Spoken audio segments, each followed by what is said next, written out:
Hare Krishna, Krishna Krishna, Hare Hare, Hare Rama, Rama Rama, Hare Hare Krishna, Krishna Krishna, Hare Hare, Hare Rama, Rama Rama, Hare Hare Krishna, Krishna Krishna Krishna, Hare Hare, Hare Rama, Rama Rama, Hare Hare.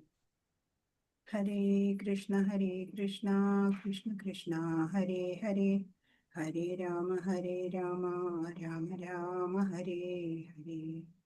Hare Krishna, Krishna Krishna, Hare Hare, Hare Rama, Rama Rama, Hare Hare. Hare Krishna, Krishna Krishna, Hare Hare, Hare Rama, Rama Rama, Hare Hare. Hare Krishna, Krishna Krishna, Hare Hare, Hare Rama,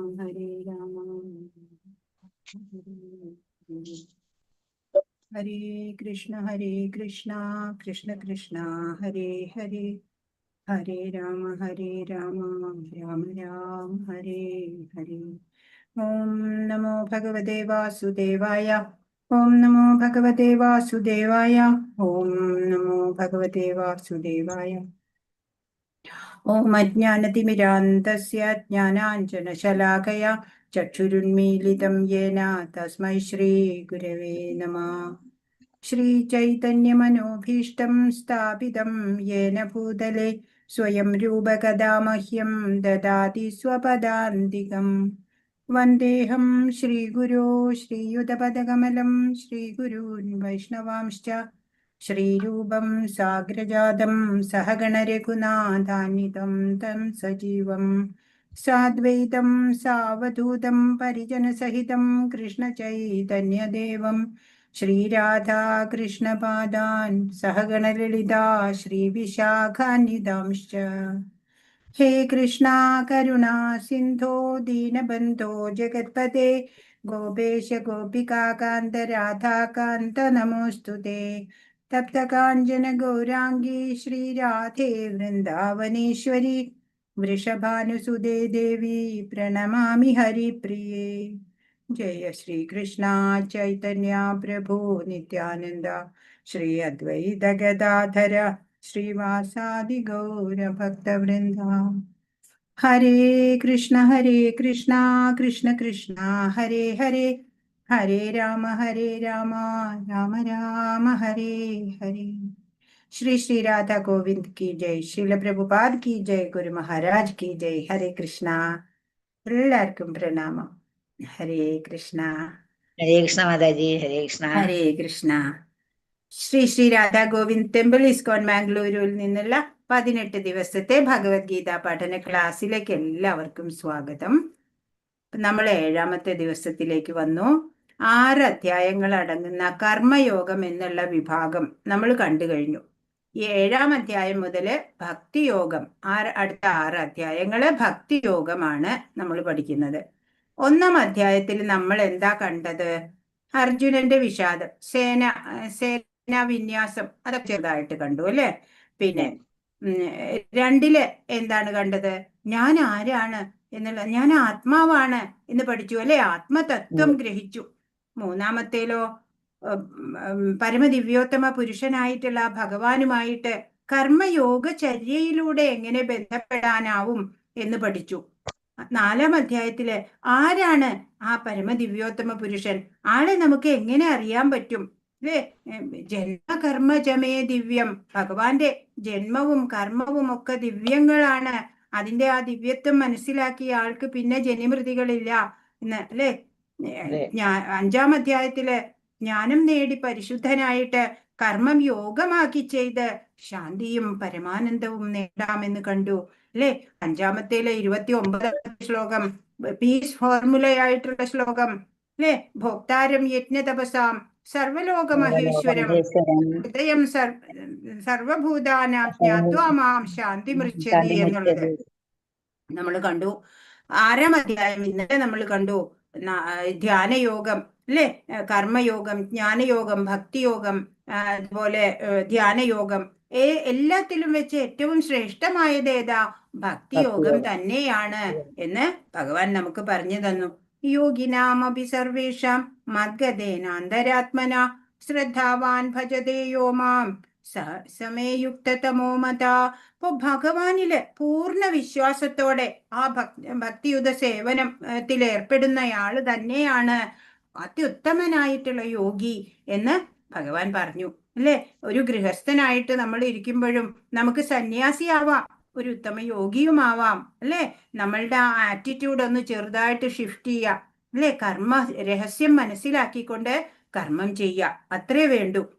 ഇനി 7-ാം അധ്യായം ജ്ഞാനവിജ്ഞാന യോഗം എന്നുള്ളതാണ്. ഹരേ കൃഷ്ണ. പോകാം നമുക്ക് 7-ാം അധ്യായത്തിലേക്ക്. ഹരേ കൃഷ്ണ.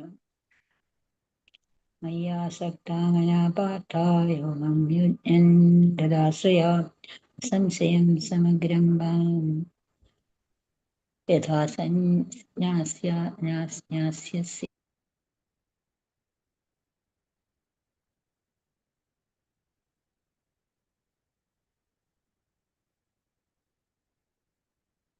ഹരേ കൃഷ്ണ.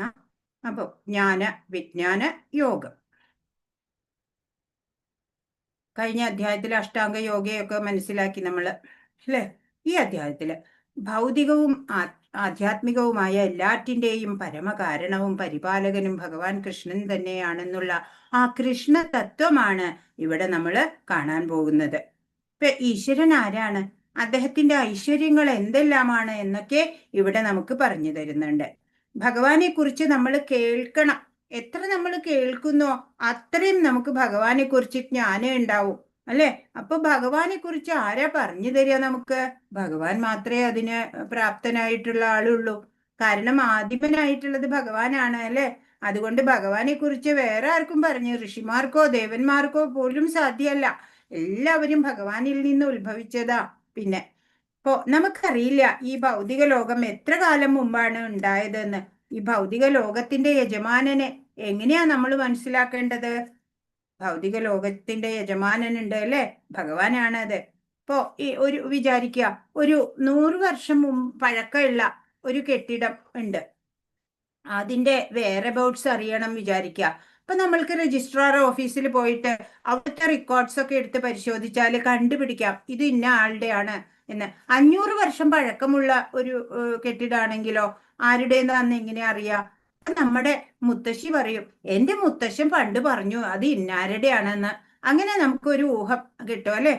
1000 വർഷം പഴക്കമുള്ളത് അറിയാൻ ഒരു വഴിയുമില്ല. അപ്പൊ പിന്നെ കോടിക്കണക്കിന് വർഷം പഴക്കമുള്ള ഈ ഭൗതിക ലോകത്തിന്റെ യജമാനനെ എങ്ങനെയാണ് നമ്മൾ കണ്ടുപിടിക്കുക അല്ലെ? അപ്പോ ഇപ്പോ 3 പ്രമാണങ്ങളിലൂടെയാണത്രേ മനുഷ്യര് സാധാരണ ഓരോ അറിവുകൾ നേടിയെടുക്കുന്നത്. ഏതൊക്കെയാണെന്നോ? പ്രത്യക്ഷ പ്രമാണം, അനുമാന പ്രമാണം, ശബ്ദ പ്രമാണം. അതിൽ ഏറ്റവും പ്രധാനം ശബ്ദ പ്രമാണം തന്നെയാണ്. ഇപ്പൊ പ്രത്യക്ഷ പ്രമാണം എന്ന് പറഞ്ഞാൽ കണ്ടറിയ എന്നാണ്. ഇപ്പൊ നമ്മുടെ ഇന്ദ്രിയങ്ങളൊക്കെ പരിമിതമാണ് എന്ന് പറഞ്ഞു. അപ്പൊ ആ അറിവും നമുക്ക് എപ്പോഴും പൂർണ്ണമാവണമെന്നില്ല. ഇപ്പൊ ധൃതരാഷ്ട്രര്, ദുര്യോധനൻ, ശകുനി ഇവരുടെയൊക്കെ മുമ്പിൽ പ്രഭു ശ്രീകൃഷ്ണൻ പ്രത്യക്ഷ രൂപത്തിൽ ഉണ്ടായിരുന്നു. പക്ഷെ അവർക്കറിയില്ല ഇത് ഭഗവാനാണ് എന്നുള്ള മഹത്വം ഒന്നും അവർക്ക് അറിയില്ല അല്ലെ. യാദവൻ, കാലി ചെറുക്കൻ എന്നൊക്കെ മാത്രമാണ് അവര് ധരിച്ചത്. അനുമാന പ്രമാണം, ഇപ്പൊ പുക അകലേന്ന് ഒരു പുക വരണെന്ന് വിചാരിച്ച നമ്മൾ വിചാരിക്കും അവിടെ തീ ഉണ്ട് എന്ന് നമുക്ക് തോന്നാം അല്ലേ. അപ്പൊ അതും തീർത്തും ശരിയൊന്നും ആവണമെന്നില്ല. ഇപ്പൊ ഒരു ഉദാഹരണം പറയുകയാണെങ്കിൽ ഹൈലി ക്വാളിഫൈഡ് ഡോക്ടേഴ്സിന്റെ ഒരു കോൺഫറൻസ് നടന്നുകൊണ്ടിരിക്കുകയാണ്. അപ്പോ പലയിടത്തു നിന്നും ലോകത്തിന്റെ പല ഭാഗത്തു നിന്ന് പ്രഗത്ഭരായിട്ടുള്ള ഡോക്ടർമാരൊക്കെ വന്നിട്ടുണ്ട്. അങ്ങനെ കോൺഫറൻസ് ഒക്കെ കഴിഞ്ഞു. 4 പേര് കൂടിയിട്ട് വെറുതെ സംഭാഷണം നടത്തിക്കൊണ്ട് നിൽക്കുന്ന വേളയിൽ അവരുടെ മുമ്പിൽ കൂടി ഒരാൾ ഇങ്ങനെ മുടന്തി നടക്കുകയാണ്. അപ്പൊ ഉടനെ ന്യൂറോളജിസ്റ്റ് പറയാണ് അയാൾക്ക് ബ്രെയിനിലേക്കുള്ള എന്തോ നെർവിന് പ്രശ്നമാണ് എന്ന്. കാർഡിയോളജിസ്റ്റ് പറഞ്ഞു അല്ലല്ല, അയാൾക്ക് ഹാർട്ടിന് ഗുരുതര പ്രശ്നം എന്തോ വരാൻ പോകുന്നുണ്ട്.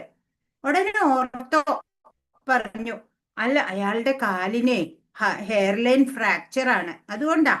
അപ്പൊ നാലാമത്തെ ആള് പറഞ്ഞു ഞാൻ അയാളോട് തന്നെ ചോദിക്കാം എന്ന്. അങ്ങനെ അയാളുടെ ചോദിച്ചപ്പോ പറഞ്ഞു എന്റെ സ്ലിപ്പറിന്റെ സ്ട്രാപ്പ് പൊട്ടിയതാണ്, അതാണ് ഇങ്ങനെ നടക്കണേന്ന്.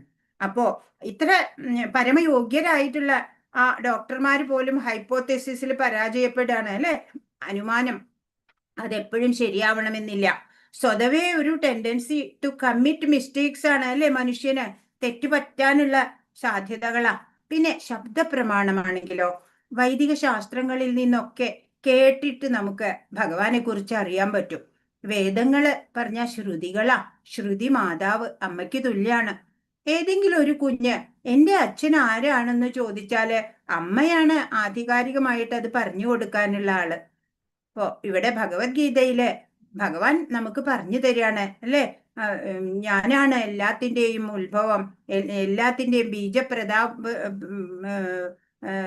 ദാതാവ് ഞാനാണ് എന്നൊക്കെ പറയുമ്പോ നമുക്ക് തോന്നും മേനി നടിക്കാൻ വേണ്ടി പറയാണ് അല്ലെ, പത്രാസ് കാണിക്കാൻ. അങ്ങനെയല്ല, ഭഗവാനെ കുറിച്ച് പറഞ്ഞു തരാൻ ഭഗവാൻ മാത്രമേ ഉള്ളൂ യോഗ്യതയുള്ള ആള്. അപ്പൊ അതിനാലാണ് ഭഗവാൻ പറയണത് തത് ശൃണു എന്ന് പറയുന്നുണ്ട്. ഒന്നാമത്തെ ശ്ലോകം നമുക്ക് നോക്കാം. ശ്രീ ഭഗവാനുവാച മയ്യാസക്തമനാ പാർത്ഥ യോഗം യുഞ്ജന്മദാശ്രയ അസംശയം സമഗ്രം മാം യഥാ ജ്ഞാസ്യസി തച്ഛൃണു. തച്ഛൃണു എന്ന് പറഞ്ഞാൽ തത് ശൃണു എന്നാണ്. തത് ശൃണു, അത് കേൾക്കൂ. ശ്രീ ഭഗവാൻ പറഞ്ഞു, ഹേ കുന്തിപുത്ര, എന്നെക്കുറിച്ചുള്ള പൂർണ്ണ ബോധത്തോടെ എന്നിൽ ആസക്തമായ മനസ്സോടുകൂടി യോഗം പരിശീലിക്കുന്നത് കൊണ്ട് സംശയങ്ങൾ നീങ്ങി എന്നെ പൂർണ്ണമായി അറിയാൻ കഴിയുന്നത് എങ്ങനെയെന്ന് പറയാം, കേൾക്കൂ. അപ്പോ തത് ശൃണു, അത് കേൾക്കൂ, ഞാനിതാ പറയാം, ഇത് കേൾക്കൂ എന്നാണ്. അപ്പോ പറയാണ് ഭഗവാനെ കുറിച്ചുള്ള പൂർണ്ണ ബോധത്തോടെ ഭഗവാനിലെ ആസക്തമായ മനസ്സോട് കൂടിയിട്ട് യോഗം പരിശീലിക്കുകയാണ് എന്നുണ്ടെങ്കിൽ എല്ലാ സംശയങ്ങളും നീങ്ങി ഭഗവാനെ പൂർണ്ണമായിട്ട് അറിയാൻ കഴിയും. അതെങ്ങനെയാണ് എന്ന് ഞാൻ നിനക്ക് വിശദമായി ഒരു സംശയത്തിനും ഇട നൽകാത്ത രീതിയിൽ ഞാൻ പറഞ്ഞു തരാം, അത് കേൾക്കൂ എന്നാണ് ഭഗവാൻ പറയുന്നത്. ഇപ്പൊ ഭഗവാനെ അറിയാൻ എന്ത് വേണം? ആദ്യം ഭഗവാനെ കേൾക്കണം അല്ലെ. നവധ ഭക്തി സാധനകള് നമ്മൾ പറഞ്ഞതാണെന്ന് തോന്നുന്നു അല്ലെ. ശ്രവണം, കീർത്തനം, അതിലെ ഏറ്റവും പ്രധാനം ശ്രവണാണ്. ആദ്യത്തെയും ശ്രവണം. ഇപ്പൊ ശ്രവണത്തിനൊരു പ്രധാന ഒരു സ്ഥാനാണ്. ഇപ്പോ പ്രത്യക്ഷ പ്രമാണത്തിന് ഉദാഹരണമായിട്ട് ഇപ്പൊ പറയുകയാണെങ്കിൽ കൊറോണ അല്ലെ, കോവിഡ് പാൻഡമിക് ഒക്കെ വന്നപ്പോ കൊറോണ വൈറസ് കാണില്ല, പക്ഷെ നമ്മൾ വിശ്വസിച്ചു അല്ലെ, വൈറസ് ഉണ്ട്, വിശ്വാസമായി. അനുമാന പ്രമാണം എന്ന് പറയുമ്പോ ഇപ്പൊ കുക്കറിനകത്ത് നമ്മൾ പയറ് വേവിക്കാൻ വെച്ചു. അപ്പൊ എത്ര വിസിൽ വന്നാൽ നമ്മൾ പറയും അത് വെന്തിട്ടുണ്ടാവും. ചിലപ്പോ അത് പൂർണ്ണ അറിവല്ല, ശരിയാവണമെന്നില്ല. ശബ്ദ പ്രമാണം എന്നാൽ ആധികാരികമായിട്ടുള്ള സോഴ്സിൽ നിന്ന് കേൾക്കണം നമ്മള്, അത് നമ്മൾക്ക് വിശ്വസനീയമാണ്. ഇപ്പൊ ഭഗവാൻ ഇവിടെ പറഞ്ഞു തരുന്നു തത് ശൃണു, ഒരു സംശയത്തിന് ഇട നൽകാതെ ഞാൻ നിനക്ക് പറഞ്ഞു തരാം, കേൾക്കൂ എന്ന് പറയുമ്പോ നമുക്ക് അത് വിശ്വാസമാണ് അല്ലെ. ഗർഭസ്ഥ ശിശുവിനെ ആദ്യം ചെവിയാണത്രേ ആക്റ്റീവ് ആവുക. അതുപോലെ മരിക്കുമ്പോഴും ചെവിയാണെന്ന് ഒടുക്കം ജഡമാവുക. അപ്പൊ ചെവിക്ക്, ശ്രവണത്തിന് വലിയ പങ്കാണ് നമ്മുടെ ആധ്യാത്മികതയില്. ഇപ്പോ എങ്ങനെ എന്നെ അനുഭവിച്ചറിയാം എന്ന് ഞാൻ പറയാം, കേൾക്കൂ എന്നാണ് ഭഗവാൻ പറയുന്നത്. ഇപ്പൊ പ്രഹ്ലാദൻ നാരദ മുനിയിൽ നിന്നാണ് അല്ലെ ഭഗവാനെ കുറിച്ച് അറിഞ്ഞത്. അതുപോലെ കേട്ടിട്ടാണ്, ശ്രവണത്തിലൂടെയാണ് അറിവ്. ഇപ്പോ ഏതൊന്നിനെ അറിഞ്ഞാൽ എല്ലാ ദുഃഖവും ഇല്ലാതാക്കാം, ആ അറിവാണ് നമുക്ക് ലഭിക്കേണ്ടത്. അത് ഭഗവാൻ ഇപ്പോ പറഞ്ഞു തരും. ഇത് ഭാഗവതത്തിലെ വരികളാണ് ഇവിടെ. ശൃണ്വതാം കഥാം കൃഷ്ണ പുണ്യശ്രവണ കീർത്തന ഹൃദ്യന്തസ്ത ഹ്യഭദ്രാണി വിധുനോതി സുഹൃൽ സദാം നഷ്ടപ്രായേഷു ഭദ്രേഷു നിത്യം ഭാഗവത സേവയാ ഭഗവത്യുത്തമ ശ്ലോകേ ഭക്തിർഭവതി നൈഷ്ഠികി. കൃഷ്ണനെ കുറിച്ച് വൈദിക സാഹിത്യത്തിൽ പറഞ്ഞിട്ടുള്ളത് കേൾക്കുന്നതും ഭഗവത്ഗീതയിലൂടെ നേരിട്ട് ഭഗവാന്റെ വാക്കുകൾ കേൾക്കുന്നതും തന്നെ ഒരു പുണ്യകർമ്മമത്രേ. ഇപ്പോ ശ്രീമദ് ഭാഗവതം, അതില് ഭഗവാനെ കുറിച്ചും ഭഗവത് ഭക്തരെ കുറിച്ചുമാണ് പറയുന്നത്. ഭാഗവതത്തില് ഭഗവങ്ങൾ തരുന്നതാണ്.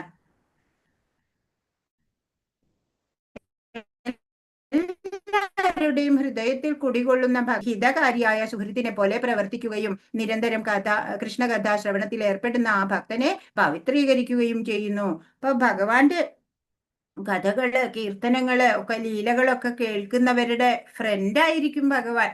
മാത്രല്ല അവർക്ക് പിന്നെ ഒരു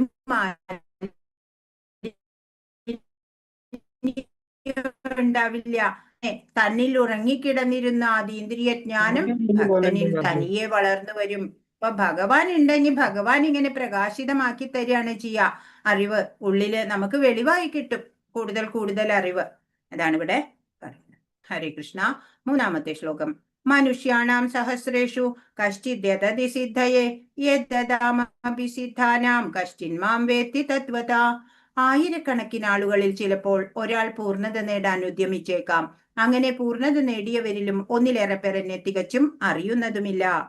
അപ്പോ കോടിക്കണക്കിന് ആളുകൾ ഉള്ളതില് കുറച്ചു പേര്, ആയിരക്കണക്കിന് ആളുകളില് കുറച്ചു പേരാണ് ഭഗവാനെ കുറിച്ച് അറിയാൻ, അല്ലെങ്കിൽ വേദസാഹിത്യങ്ങളൊക്കെ പഠിക്കാനായിട്ട്, ശാസ്ത്രം ഒക്കെ പഠിക്കാനായിട്ട് ശ്രമിക്കണത്. അങ്ങനെ ശ്രമിച്ചവരിലും പൂർണ്ണത നേടാൻ ഒന്നോ രണ്ടോ വിരലിൽ എണ്ണാവുന്ന പേർക്ക് മാത്രമാണ്. ഇപ്പൊ ഇവിടെ ഉദാഹരണമായിട്ട് ഒരു പിക്ചർ നോക്കൂ. മാരത്തൺ ഓട്ടം നമുക്കറിയാം, സ്റ്റാർട്ടിംഗ് പോയിന്റിൽ നോക്കുമ്പോൾ ആയിരക്കണക്കിന് ലക്ഷക്കണക്കിനൊക്കെ ആളുകൾ ഉണ്ടായേക്കാം. പക്ഷെ ഫിനിഷിംഗ് പോയിന്റ് എത്തുമ്പോഴോ വിരലിൽ എണ്ണാവുന്നവരെ ഉണ്ടാവുള്ളൂ അല്ലെ. അതേപോലെയാണ് ഭാഗവതം, ഭഗവത്ഗീത ഇതൊക്കെ പഠിക്കാൻ ആദ്യം കുറച്ചു പേരൊക്കെ വന്നു എന്ന് വരാം. പക്ഷെ പരിപൂർണത നേടുന്നത് വളരെ കുറച്ചു പേര് മാത്രമായിരിക്കും.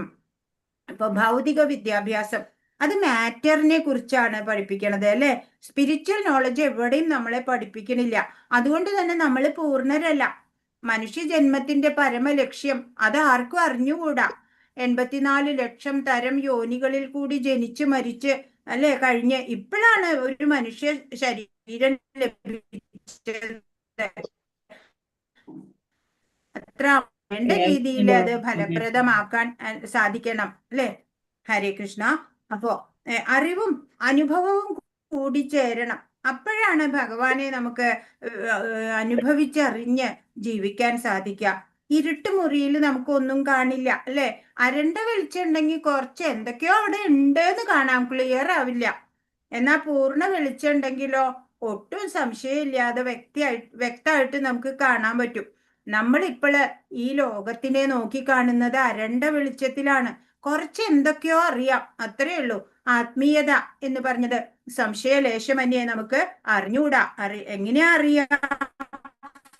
അതാണ് ഭഗവാൻ ഇവിടെ നമുക്ക് പറഞ്ഞു തരാൻ പോകുന്നത്.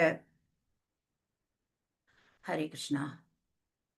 ഈശ്വര പരമകൃഷ്ണ സച്ചിദാനന്ദ വിഗ്രഹ അനാദിരാതിർ ഗോവിന്ദ സർവകാരണ കാരണം. ബ്രഹ്മസംഹിതയിലത്തെ വരികളാണ്. കൃഷ്ണനാണ് പരംപുരുഷനായ ഭഗവാൻ. സർവകാരണങ്ങൾക്കും കാരണഭൂതനും ആദിപുമാനായ ഗോവിന്ദനും അദ്ദേഹം തന്നെ. അപ്പോ ഭഗവാനാണ് അല്ലെ, എല്ലാ കാരണങ്ങൾക്കും കാരണഭൂതൻ ഭഗവാനാണ്. പരമ ദിവ്യോത്തമ പുരുഷൻ ഭഗവാനാണ്. ഭഗവാൻ കൃഷ്ണൻ, ഗോവിന്ദൻ എന്നൊക്കെ. ഭക്തിയില്ലാത്തവർക്ക് അദ്ദേഹത്തെ മനസ്സിലാക്കാൻ വളരെ പ്രയാസമാണ്. ഭക്തിയുടെ സേവനത്തിന്റെ വഴി എത്രയും എളുപ്പമുള്ളതെന്ന് അവർ ഉദ്ഘോഷിക്കും. ഭക്തിയില്ലാത്തവർക്ക് ഭഗവാനെ മനസ്സിലാക്കാൻ പറ്റില്ല. എന്നിട്ട് അവർ പറയും, ഓ ഭക്തി അത് വെറുതെ ഇരുന്ന് അങ്ങ് നാമം ജപിച്ചാൽ മതി, ഭയങ്കര എളുപ്പാന്ന് പറയും. എന്നാൽ ഈ അഭക്തന്മാർക്ക് അത് പരിശീലിക്കാൻ സാധിക്കില്ല. ഭക്തിമാർഗം ഇത്രയും നിഷ്പ്രയാസാണെങ്കിൽ എന്തിനാ പിന്നെ ഈ ടഫായിട്ടുള്ള വഴി എടുക്കണത് അല്ലേ. അവർക്ക് ഭക്തിയിൽ വന്നൂടെ. പക്ഷെ അവർക്ക് അതിന് സാധിക്കില്ല, ആസുരിക സ്വഭാവം ഉള്ളവർക്ക്. 4-ാമത്തെ ശ്ലോകം. ഭൂമിരാപോനലോ വായു ഖമ്മനോ ബുദ്ധിരേവച അഹംകാരൈതീയമ്മേ ഭിന്നാ പ്രകൃതിരഷ്ടത. ഭഗവാൻ പറയാണ്, എന്റെ ഭിന്നമായ ഭൗതിക പ്രകൃതി ഭൂമി, ജലം, അഗ്നി, വായു, ആകാശം, മനസ്സ്, ബുദ്ധി, മിഥ്യാഹങ്കാരം എന്നിങ്ങനെ 8 അടങ്ങുന്നതാണ്. അപ്പൊ പഞ്ചമഹാഭൂതങ്ങളും മനസ്സ്, ബുദ്ധി, മിഥ്യാഹങ്കാരം എന്നിങ്ങനെ 8 അടങ്ങുന്നതാണ് ഭഗവാന്റെ ഭിന്നമായ ഭൗതിക പ്രകൃതി എന്നാണ്.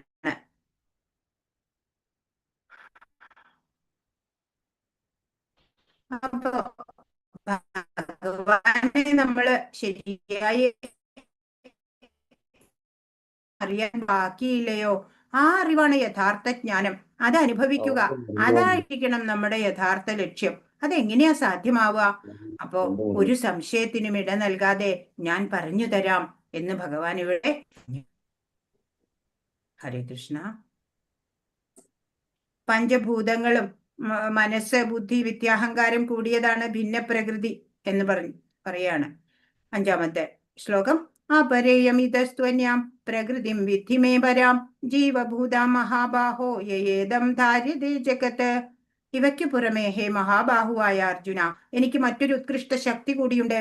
ഈ താഴ്ന്ന തരം ഭൗതിക പ്രകൃതിയുടെ വിഭവങ്ങളെ ചൂഷണം ചെയ്യുന്ന ജീവഗണങ്ങളാണത്. ഇനി ആ ഭിന്ന ഭൗതിക പ്രകൃതി, ഭിന്നമായ ഭൗതിക പ്രകൃതി പഞ്ചമഹാഭൂതങ്ങളും മനസ്സ്, ബുദ്ധി, അഹങ്കാരവും ചേർന്നതാണ് എന്ന് ഭഗവാൻ പറഞ്ഞു.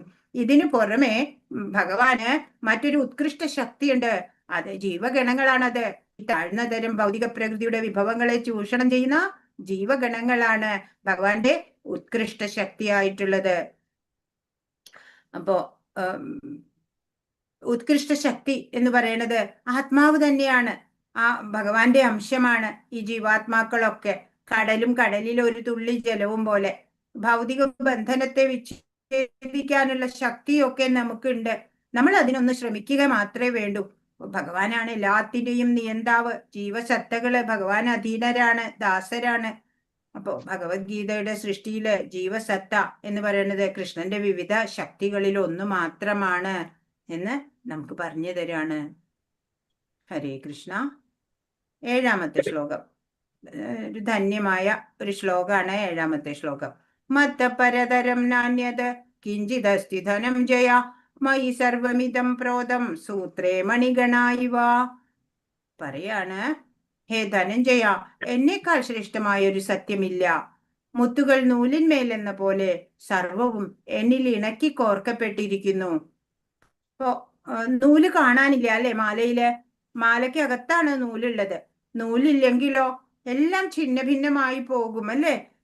കാരണോദകശായി വിഷ്ണുവിന്റെ രോമകൂപങ്ങളിൽ നിന്ന് അനേകം ബ്രഹ്മാണ്ടങ്ങൾ ഉത്ഭവിക്കുന്നുണ്ട്. അവയെല്ലാം നിലനിർത്തുന്നത് ഭഗവാനാണ് അല്ലെ? ഈ നൂലിന്മേല് മുത്തുകൾ കോർത്തു വെച്ചിരിക്കണ പോലെ സർവവും ഭഗവാനിൽ ഇണക്കി കോർക്കപ്പെട്ടിരിക്കുന്നു എന്നാണ്. ഇപ്പൊ നമ്മള് മഹാവിഷ്ണു എന്ന് പറഞ്ഞ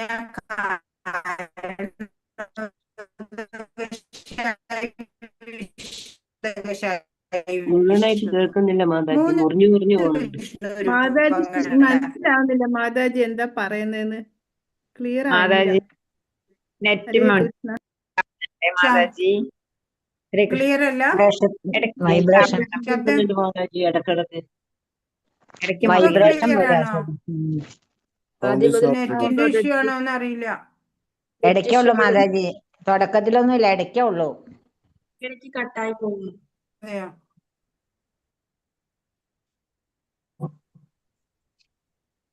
നെറ്റ് ഇഷ്യൂ ആണോ എന്നറിയില്ല.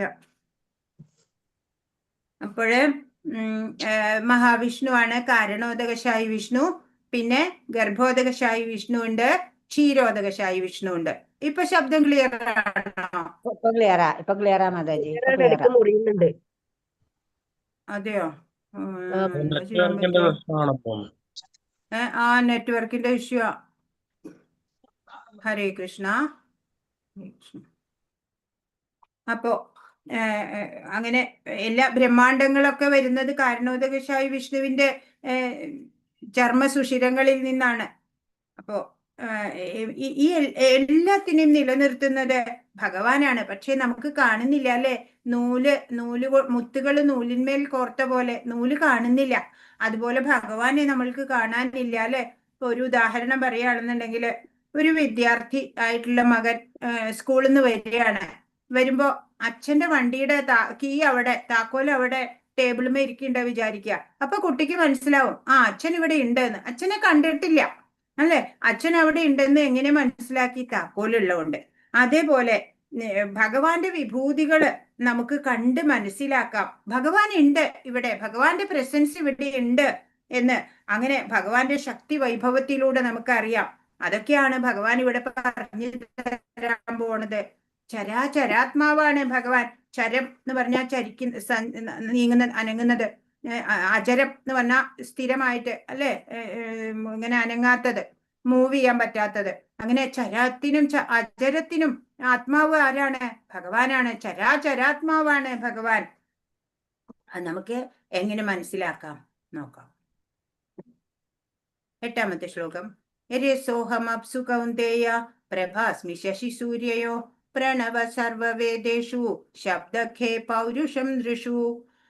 പറയാണ്, രസോഹം അപ്സു, ആപ എന്ന് പറഞ്ഞ വെള്ളം, വെള്ളത്തിന്റെ രസം ഭഗവാനാണ്. പ്രഭാസ്മി ശശി സൂര്യയോ, ചന്ദ്രന്റെയും സൂര്യന്റെയും ഒക്കെ രശ്മി ഉണ്ടല്ലോ, പ്രകാശം ഉണ്ടല്ലോ, അത് ഭഗവാനാണ്. പ്രണവ സർവവേദേഷു, എല്ലാ വേദമന്ത്രങ്ങളിലെയും പ്രണവം എന്ന് പറഞ്ഞ ഓംകാരം, അത് ഭഗവാനാണ്. ശബ്ദഖേ പൗരുഷം ദൃഷു, പുരുഷന്റെ പൗരുഷം അത് ഞാനാണ് എന്ന് ഭഗവാൻ പറയാണ്. എന്താ പറയണേ? ഹേ കുന്തി പുത്ര, ജലത്തിലെ രസവും സൂര്യചന്ദ്രന്മാരിലെ പ്രകാശവും വേദമന്ത്രങ്ങളിലെ പ്രണവവും ആകാശത്തിലെ ശബ്ദവും പുരുഷന്റെ പൗരുഷവും ഞാനാകുന്നു. ഭഗവാൻ പറയാണ്. ഇപ്പോ എങ്ങനെയാ ഭഗവാനെ എപ്പോഴും ഓർക്കാൻ നമുക്ക് സാധിക്കുക? നമ്മൾ കുടിക്കുന്ന ജലം, അതിന്റെ രുചി ഭഗവാനാണത്രേ. വെള്ളത്തിന് രുചി ഇല്ല എന്നാ പറയാ അല്ലെ. പക്ഷെ ദാഹിച്ചു വലഞ്ഞു വരുമ്പോ ഒരു ഗ്ലാസ് പച്ച വെള്ളം കിട്ടിയാല് വലിയ രുചിയാ അല്ലെ. അപ്പോ ഒരു ഗ്ലാസ് വെള്ളം നമ്മൾ എടുത്തു കുടിക്കുമ്പോ അപ്പൊ ഭഗവാനെ നമുക്ക് ഓർക്കാൻ സാധിക്കണം. അതിന്റെ രുചി ഭഗവാനാണ്. സൂര്യചന്ദ്രന്മാരുടെ പ്രകാശം, രാവിലെ സൂര്യകിരണങ്ങൾ വരുമ്പോ, സൂര്യൻ ഉദിച്ചു വരുമ്പോ ഭഗവാനെ ഓർക്കാൻ നമുക്ക് സാധിക്കണം. ഓംകാരം, ഓം നമോ ഭഗവതേ വാസുദേവായ, ഓം നമോ നാരായണായ, എല്ലാ മന്ത്രത്തിലും ഓം ഉണ്ട് അല്ലെ. ഹരേ കൃഷ്ണ മഹാമന്ത്രത്തിൽ ഓം ആവശ്യമില്ല, കൃഷ്ണൻ തന്നെ ഉണ്ട്, അതിലെല്ലാം ഉണ്ട്. അതുകൊണ്ട് ഓം വേറെ വേണ്ട. ഇപ്പോ നമ്മുടെ എല്ലാം കഴിവുകള് ഭഗവാനാണ്. ഭഗവാന്റെ ശക്തിയാണ്. മിടുക്കരായിട്ട് പെർഫോം ചെയ്യുന്ന കുട്ടികള് ഭഗവത് ശക്തിയാണ് അല്ലെ. എക്കോ, അതാണ് ആകാശത്തിന്റെ ശബ്ദം എന്നിവിടെ പറയണത്. അത് ഞാനാണ് എന്ന് ഭഗവാൻ പറഞ്ഞു അല്ലെ. അപ്പോ ജലത്തിലെ രസം, ഇപ്പോ അങ്ങനെ ഓരോന്നും ഇവിടെ കാണുമ്പോഴും ഭഗവാന്റെ പ്രസൻസ് നമുക്ക് ഫീൽ ചെയ്യാൻ സാധിക്കും, അനുഭവിച്ചറിയാൻ നമുക്ക് സാധിക്കണം. അപ്പൊ നമ്മൾക്ക് ഒരു സെക്കൻഡ് പോലും ഭഗവാനെ വിസ്മരിക്കാതെ ഇരിക്കാൻ പറ്റും. അതിനുള്ള കാര്യം, സിസ്കോയില് ശ്രീല പ്രഭുപാദ് ഇങ്ങനെ മോർണിംഗ് വാക്ക് ചെയ്യായിരുന്നു ശിഷ്യരോടൊത്ത്. അപ്പോഴ് ഒരു ശിഷ്യൻ പറഞ്ഞു, സ്വാമി ആ സൺറൈസ് ഒന്ന് നോക്കൂ, എത്ര ഭംഗിയാണ് പറഞ്ഞു. പ്രഭുപാദ് പറഞ്ഞു, ശരിയാ, പെയിന്റിങ് ഇത്ര നല്ലതാണെന്നുണ്ടെങ്കില് പെയിന്റർ എത്ര നല്ലതായിരിക്കും എന്ന്. അപ്പൊ പ്രഭുപാദ് സൺറൈസ് അല്ല, ഭഗവാനെയാണ് അവിടെ ദർശിച്ചത്. ഒരു പൂവിന്റെ ഗന്ധം ആസ്വദിക്കുമ്പോ പറയും, ഇത് ഉണ്ടാക്കിയ ആ ഭഗവാൻ എത്ര വലിയ മണം ഉണ്ടാവും അല്ലെ, എത്ര കൂടുതൽ മണം ഉണ്ടാവും, പൂവിന് ഇത്ര മണമുണ്ട്. അതുപോലെ ഓരോന്നും കാണുമ്പോൾ ഭഗവാന്റെ പ്രസൻസ് ഫീൽ ചെയ്യാൻ സാധിക്കുന്നത് ഒരു ഭക്തന് മാത്രമായിരിക്കും. 10ാമത്തെ ശ്ലോകം. ബീജം മാം സർവഭൂതാനാം വിധി പാർത്ഥ സനാതനം ബുദ്ധിർബുദ്ധിമതാമസ്മി തേജസ് തേജസ്വിനാമഹം. ഹേ കുന്തിപുത്ര, സർവജീവജാലങ്ങളുടെയും ആദിബീജം ഞാനാണെന്ന് നീ അറിയണം. ബുദ്ധിമാന്മാരുടെ ബുദ്ധിയും ശക്തിയും തേജസ്വികളുടെ തേജസ്സും ഞാൻ തന്നെ. ഭഗവാൻ പറയാണ്, എല്ലാ ജീവജാലങ്ങളുടെയും ആദിബീജം ഞാനാണ്. പ്രപിതാമഹൻ ഭഗവാനാണ് അല്ലെ, എല്ലാത്തിന്റെയും, എല്ലാ ജീവികളുടെയും. അതുപോലെ ബുദ്ധിമാന്മാരുടെ ബുദ്ധിയും ശക്തിയും തേജസ്വികളുടെ തേജസ്സും എല്ലാം ഭഗവാനാണ്. ഇപ്പൊ ഭഗവത് ശക്തിയാണ് ഓരോരുത്തരുടെയും കഴിവുകള്. ഇപ്പൊ ഇവിടെ അബ്ദുൽ കലാം അല്ലെ, നമ്മുടെ മുൻ പ്രസിഡന്റ്, അദ്ദേഹം എത്ര കഴിവുള്ള ആളായിരുന്നു. എല്ലാം ഭഗവാന്റെ ശക്തിയാണ് അല്ലെ. ഹരേ കൃഷ്ണ. 12ാമത്തെ ശ്ലോകം. യേ ചൈവ സാത്വികാ ഭാവ രാജസാസ്താമസാശ്ചയേ മത്ത ഏവേതി താൻ വിധി നത്വഹം തേഷു തേ മയി. സാത്വികങ്ങളും രാജസങ്ങളും താമസങ്ങളുമായ എല്ലാ അവസ്ഥകളും എന്റെ ശക്തിയുടെ ബഹിസ്ഫുരണങ്ങളാണ്. ഒരർത്ഥത്തിൽ അവയെല്ലാം ഞാൻ തന്നെ, എങ്കിലും ഞാൻ അവയ്ക്ക് അധീനനല്ല. ഞാൻ ഭൗതിക ഗുണങ്ങൾക്ക് അധീനനല്ല, മറിച്ച് അവയെല്ലാം എന്നിൽ നിലകൊള്ളുന്നു. ഇപ്പൊ ഭൗതിക പ്രകൃതിയുടെ 3 ഗുണങ്ങള് നമുക്കറിയാം. സത്വഗുണം, രജോ ഗുണം, തമോ ഗുണം. ഇതെല്ലാം ഭഗവാന്റെ ശക്തിയുടെ ബഹിസ്ഫുരണം തന്നെയാണ്. അല്ലെങ്കിൽ എല്ലാം ഭഗവാൻ തന്നെയാണെന്ന് വേണമെങ്കിൽ ഒരർത്ഥത്തിൽ പറയാം. ഭഗവാനോ അതിനൊന്നും അധീനനല്ല ഭഗവാൻ, അല്ലേ? മറിച്ചോ ഈ ഭൗതിക ഗുണങ്ങൾക്ക് അധീനനല്ല, അവയെല്ലാം ഭഗവാനിലാണ് നിലകൊള്ളുന്നത് എന്നറിയണം. ഭൗതിക പ്രകൃതി ഗുണങ്ങളൊക്കെ തന്നെ ഭഗവാന്റെ ശക്തിയാണ്. പക്ഷേ ഭഗവാൻ അതിന്റെ അധീനനല്ല. ഏതുപോലെ ഇപ്പൊ ജയിലില് കള്ളന്മാരുണ്ട്, അല്ലെ? അവിടെ പ്രധാനമന്ത്രി ഇടയ്ക്ക് വിസിറ്റ് ചെയ്യാറുണ്ട്, അല്ലെ? അപ്പൊ പ്രധാനമന്ത്രി കള്ളനായതുകൊണ്ടല്ല, എല്ലാത്തിന്റെയും കൺട്രോളർ ആയതുകൊണ്ടാണ്, അല്ലെ? അതുപോലെ ഇവിടെ ഭഗവാൻ എല്ലാം കൺട്രോൾ ചെയ്യണത്. ഇപ്പൊ നമ്മൾ എന്താ ചെയ്യേണ്ടത്? ഭക്തിയിൽ ഫോക്കസ് ചെയ്യണം, അല്ലെ? ജപം ചെയ്യണം. ഇപ്പൊ ഹിരണ്യകശിപുവിന്റെ കഥ നമ്മൾ കണ്ടു ഇന്നലെ. പ്രഹ്ലാദനെ പോലെ ഒരു ഭക്തനായ പുത്രൻ ഉണ്ടായില്ലേ അസുരന്.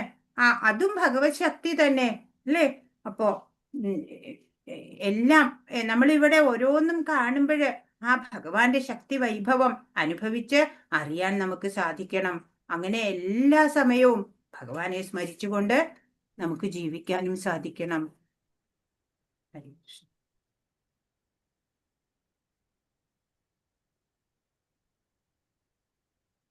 14ാമത്തെ ശ്ലോകം. ദേവി ഹേഷാ ഗുണമയി മമ മായാ ദുരത്യയാ മാമേവയേ പ്രപദ്യന്തേ മായാമേതാം തരന്തി തേ. 3 പ്രകൃതി ഗുണങ്ങൾ അടങ്ങിയ എന്റെ ദിവ്യശക്തിയെ അതിജീവിക്കുക എളുപ്പമല്ല. എന്നാൽ എനിക്കായി സ്വയം സമർപ്പിക്കുന്നവർക്ക് അത് നിഷ്പ്രയാസം സാധിക്കും. ഇപ്പൊ 3 പ്രകൃതി ഗുണങ്ങൾ അടങ്ങിയ ഭഗവാന്റെ ശക്തി, അതിനെ അതിജീവിക്കാൻ നമ്മളെപ്പോലുള്ള സാമാന്യ ജനങ്ങൾക്കാവില്ല. എന്നാ ഒരു മാർഗമുണ്ട്, അതിലൂടെ അതിജീവിക്കാം. ഏതാണ് ആ മാർഗം? ഭഗവാനായിക്കൊണ്ട് സ്വയം സമർപ്പിതരാവുന്നവർക്ക് അതൊക്കെ നിഷ്പ്രയാസം സാധിക്കും. ഗുണാതീതരാവാം, മായാതീതരാവാം. ഭഗവാനില് ശരണാഗതി അടഞ്ഞാൽ മാത്രം മതി. ഇപ്പോ ഇവിടെ ഈ പിക്ചർ നോക്കൂ. ഇവിടെ എന്താ കാണുന്നേ? ഈ ഒരു ഭവസാഗരത്തില് ഒരാള് മുങ്ങി താഴാണ്, അല്ലെ? ഇത് നമ്മളാണ്, ഇത് മുങ്ങിത്താഴുന്ന ആള്. ഹരേ കൃഷ്ണ. നമ്മളിങ്ങനെ ആ ഭവസാഗരം, സംസാര സാഗരം എന്നൊക്കെ പറയൂ, അല്ലെ? ഈ ജനിമൃതികളാകുന്ന ഈ ചക്രം ഉണ്ടല്ലോ, ഈ ഭൗതികതയിൽ കിടന്ന് നമ്മൾ കഷ്ടപ്പെടുകയാണ്. അപ്പോൾ ഭഗവാനെ സ്മരിക്കണം. അപ്പൊ ഭഗവാനെ വിളിച്ചാല്, ഭഗവാനിൽ ശരണാഗതി, ഭഗവാനിൽ അർപ്പണ മനോഭാവം ഉണ്ടായാല് ഭഗവാൻ ഗരുഡാരൂഢനായിട്ട് വന്ന് നമ്മളെ രക്ഷിക്കും. അതല്ലാതെ ഈ ഭവസാഗരം തരണം ചെയ്യാൻ മറ്റു മാർഗമൊന്നുമില്ല. ഭഗവാനില് ആശ്രിതത്വം നേടുക, അത് മാത്രാണ് ഒരു മാർഗമുള്ളൂ. പക്ഷെ നമ്മളത് അറിയണില്ല, അല്ലെ? എങ്ങനെ ജീവിക്കണം, എന്താണ് ലക്ഷ്യം, ആ ലക്ഷ്യം എങ്ങനെ കൈവരിക്കാം എന്ന് നമുക്ക് അറിഞ്ഞുകൂടാ. അപ്പൊ നമ്മള് വീണ്ടും വീണ്ടും ജനിക്കണു, മരിക്കണു. ഈ യാതനകൾക്കും വേദനകൾക്കും ഒന്നും ഒരു കുറവില്ല, അല്ലേ? അങ്ങനെ നമ്മള് ഈ ഭവസാഗരത്തില് മുങ്ങിത്താഴുന്ന ആൾക്കാരാണ്. ഹരേ കൃഷ്ണ. അപ്പോ ഭഗവാൻ ഈ ത്രിഗുണങ്ങളുടെ പ്രഭാവത്താലാണ് നമ്മൾ നമ്മുടെ യഥാർത്ഥ രൂപം അറിയാതിരിക്കണതേ. ഭഗവാന്റെ ദിവ്യ ശക്തിയായിട്ടുള്ള ഈ ത്രിഗുണങ്ങളെയൊക്കെ മറികടക്കാൻ എളുപ്പമല്ല. ജീവാത്മാവിന്റെ മൗലികമായിട്ടുള്ള ദിവ്യ പ്രഭാവം ഉണ്ടല്ലോ, ദൈവികത, അത് ഈ മായയാലും ഈ ത്രിഗുണങ്ങളാലൊക്കെ മൂടപ്പെട്ടിരിക്കുകയാണ്. എന്നാല് ഭഗവാന്റെ ശരണത്തിൽ വരികയാണെന്നുണ്ടെങ്കിൽ നമുക്ക് ഇതിനെയൊക്കെ ജയിക്കാം. ഉദാഹരണമായിട്ട് ഇപ്പോ അടുത്ത വീട്ടിൽ ഒരു നായ ഉണ്ട്. നമ്മൾക്ക് ആ വീട്ടിലൊന്നും എന്തോ ആവശ്യത്തിന് പോകണം. അപ്പൊ നമ്മൾ അവിടെ ചെല്ലുമ്പോ ആ നായ കുരയ്ക്കും, അല്ലെ? കടിക്കാൻ വരും നമ്മളെ. അപ്പോ ഉടമസ്ഥൻ വന്നിട്ട് പറയും, മാറി നിക്ക് എന്ന് പറയുമ്പോ നായ മാറിപ്പോകും, അല്ലേ? പിന്നെ നമ്മുടെ ഈ ത്രിഗുണങ്ങളും മായയും ഒക്കെ ഭഗവാനിലെ ശരണാഗതി അടയുമ്പോ അതെല്ലാം നമ്മളെ വിട്ടുപോകും. എല്ലാത്തിന്റെയും നിയന്താവ് സർവേശ്വരനാണ് എന്ന് ഓർക്കണം എപ്പോഴും. 15ാമത്തെ ശ്ലോകം. നമാം ദുഷ്കൃതിനോ മൂഢ പ്രപദ്യന്തേ നരാധമ മായയാപഹൃതജ്ഞാന ആസുരം ഭാവമാശ്രിത. 4 കൂട്ടരുണ്ട്. അവര് ഭഗവാനെ ആശ്രയിക്കില്ല ഒരിക്കലും. അവര് ദുഷ്കൃതികളാണ്. ആസുരി സ്വഭാവമുള്ള ദുഷ്കൃതികളായിട്ടുള്ള 4 കൂട്ടരെയാണ് ഇവിടെ പറയുന്നത്. ആരൊക്കെയാണ്? ദുഷ്കൃതരായ മൂഢന്മാരും മനുഷ്യ അധമന്മാരും മായയാൽ അപഹരിക്കപ്പെട്ട ജ്ഞാനത്തോടു കൂടിയവരും നിരീശ്വരരുമായവർ എന്നെ ശരണം പ്രാപിക്കുന്നില്ല. 4 ടൈപ്പ് ആൾക്കാരുണ്ട്. ദുഷ്കൃതികൾ എന്നാ പറയാ. ആസുരി സ്വഭാവമുള്ളവരാണ് അവര് ഒരിക്കലും ഭഗവാനെ ശരണം പ്രാപിക്കില്ല, ഭഗവാനെ ആശ്രയിക്കില്ല. അവർക്ക് അറിഞ്ഞൂടാ. ആരൊക്കെയാ? മൂഢരാണ് അല്ലേ? മൂഢന്മാര്. ഭാരം ചുമക്കുന്ന മൃഗങ്ങളെ പോലെയാണ് അവർ. പ്രയത്നത്തിന്റെ ഫലം സ്വയം അനുഭവിക്കും, ഭഗവാന് വേണ്ടി അത് സമർപ്പിക്കാൻ തയ്യാറാവില്ല. ഇതിനുള്ള മികച്ച ഉദാഹരണം കഴുത കുറെ ചുമടും ഒക്കെ എടുത്ത് നടക്കുമല്ലേ, കുറച്ച് പുല്ലോ വെള്ളമോ കിട്ടാൻ വേണ്ടിയിട്ട്. അതിപ്പോ ഈ ചുമടൊന്നും എടുത്തില്ലെങ്കിലും അതിന് എവിടെന്നെങ്കിലും പുല്ല് വെള്ളമൊക്കെ കിട്ടും. അതറിയില്ല മൂഢരാ. നരാധമന്മാർ. നരൻ എന്നാൽ മനുഷ്യൻ, അധമൻ എന്നാൽ താണവൻ. ഭഗവത്ഗീത ശ്രവണം കൊണ്ട് നരാധമന്മാർക്ക് പോലും മുക്തി നേടാം. പക്ഷെ നിർഭാഗ്യവശാൽ ഇത് കേൾക്കാൻ പോലും അവർ വിസമ്മതിക്കുന്നു. അവർക്ക് ഈ ആത്മീയതയുടെ ഒന്നും വില അറിഞ്ഞുകൂടാ. ദുഷ്കൃതികള്. മായയാൽ അപഹരിക്കപ്പെട്ട ജ്ഞാനത്തോടു കൂടിയവര്. മായികമായ ഭൗതിക ശക്തിയാൽ അവരുടെ ആർജിത ജ്ഞാനമെല്ലാം നഷ്ടപ്പെട്ടിരിക്കുന്നു. മായാശക്തി അവരെ വഴിതെറ്റിക്കുകയാൽ അവർ ഭഗവാനെ അനുസരിക്കാതിരിക്കുകയും ചെയ്യുന്നു. അപ്പൊ മായയുടെ പിടിയിൽ പെട്ടിട്ട് അവര് ആർജിച്ച ജ്ഞാനം പോലും അവർക്ക് നഷ്ടപ്പെട്ടു പോകും. അങ്ങനെ അവര് വഴി തെറ്റിപ്പോവും, ഭഗവാനെ ഒട്ടുമേ അനുസരിക്കുകയും ചെയ്യില്ല. അങ്ങനെയുള്ളവര് ദുഷ്കൃതികളെ, മായയാൽ അപഹൃത ജ്ഞാനത്തോടു കൂടിയവര്. ഇനിയോ അസുരം ഭാവം ആശ്രിതർ എന്ന് പറയുന്ന 4മത്തെ ദുഷ്കൃതികള്. അവര് തികച്ചും നാസ്തികരാ, ഒട്ടുമേ ഭഗവാനെ കുറിച്ച് ചിന്തയില്ല. അങ്ങനെയുള്ള 4 കൂട്ടര് ഭഗവാനെ ആശ്രയിക്കില്ല എന്നാണ് പറയണത്. ഹരികൃഷ്ണ. ഇനി 4 കൂട്ടര് ഭഗവാനെ ആശ്രയിക്കുന്നത് ആരൊക്കെയാണ്? അതിവിടെ പറയാം. 16മത്തെ ശ്ലോകം. ചതുർവിധ ഭജന്തേ മാം ജനാ സുഹൃതിനോർജുന ആർത്തോ ജിജ്ഞാസുരാർത്ഥാർത്ഥി ജ്ഞാനീ ച ഭരതർഷഭ. ഹേ ഭരതകുലശ്രേഷ്ഠ, സുഹൃതികളായ 4 കൂട്ടരാണ് എന്നെ ഭജിക്കുന്നത്. ദുഃഖിതൻ, ധനകാംക്ഷി, ജിജ്ഞാസു, പരമസത്യത്തെ അന്വേഷിക്കുന്ന ജ്ഞാനി. അപ്പൊ ദുഃഖിതൻ, നമ്മളൊക്കെ ഏതാണ്ട് അതിൽ പെടും. നമ്മള് ദുഃഖം വരുമ്പോ മാത്രം ഭഗവാനെ ആലോചിക്കും അല്ലെ, സന്തോഷം വരുമ്പോഴൊന്നും ഭഗവാനെ ഓർക്കില്ല. അങ്ങനെയുള്ള ഭക്തർ. എന്നാലും അവരെയും ഭഗവാൻ ഇഷ്ടം തന്നെയാട്ടോ. പിന്നെ ധനകാംക്ഷി എന്ന് പറഞ്ഞ എനിക്ക് വീട് വേണം, ജോലി വേണം, അങ്ങനെ വേണം, ഇങ്ങനെ വേണം എന്നൊക്കെ പ്രാർത്ഥിക്കും അല്ലെ, അവരെയും ഭഗവാന് ഇഷ്ടക്കുറവൊന്നുമില്ല. ധനകാംക്ഷി. ജിജ്ഞാസുക്കളുണ്ട്, ഭഗവാനെ കുറിച്ച് ജ്ഞാനം നേടണം, അറിവ് നേടണം എന്ന് പറഞ്ഞിട്ട് വരുന്നവർ ജിജ്ഞാസുക്കളുണ്ട് അവര്. പിന്നെയോ പരമസത്യത്തെ അന്വേഷിക്കുന്ന ജ്ഞാനി. ഈ ജ്ഞാനിയാവുമ്പോൾ ആൾക്ക് അറിയാം, ഭഗവാനെ കുറിച്ചൊക്കെ അറിയാം, പക്ഷെ അനുഭവത്തിൽ ഭഗവാനെ കിട്ടണം, അതിനുള്ള അന്വേഷണം നടത്തുന്ന കൂട്ടര്. അങ്ങനെ 4 കൂട്ടരാണ് സുഹൃതികള്. അവര് ഭഗവാന്റെ ഭക്തര് എന്ന് പറയാം. സുഹൃതികളായ 4 കൂട്ടര്: ദുഃഖിതൻ, ധനകാംക്ഷി, ജിജ്ഞാസു, ജ്ഞാനി. അങ്ങനെ. അപ്പോ ഇവിടെ കുറെ ഉദാഹരണം പോലത്തെ കഥകളാണ് ഇവിടെ, സന്ദർഭമാണ് ഇവിടെ പിക്ചറൈസ് ചെയ്ത് കൊടുത്തിരിക്കുന്നത്. അപ്പൊ ഇവിടെ നോക്കൂ, 1-മത്തെ പടം കാണുന്നുണ്ടോ? അത് ഗജേന്ദ്ര മോക്ഷമാണ്. അപ്പോ ഈ ഗജേന്ദ്രൻ ആന തടാകത്തിലിറങ്ങി വെള്ളത്തിൽ നിന്ന് മുതല പിടിക്കൂ അല്ലെ, കാലിൽ മുതല പിടിച്ചു, എത്രയോ വർഷങ്ങളോളം അങ്ങനെ മുതലയുമായിട്ട് മൽപ്പിടുത്തം, രക്ഷപ്പെടാൻ പറ്റില്ല അല്ലെ. ദീനമ്മാം കരുണാനിധേ അല്ലെ, ദീനം ഭഗവാനെ ഇങ്ങനെ വിളിച്ചു അല്ലെ, ദയനീയമായിട്ട് വിളിക്കണം. അപ്പൊ ഭഗവാൻ വന്നു, ഗരുഡാരൂഢനായി വന്ന് രക്ഷിക്കുന്നത്. അപ്പൊ ദുഃഖിതനായിരുന്നു. ദുഃഖിതന്റെ ഉദാഹരണമാണ് ഇത്, എക്സാമ്പിള്.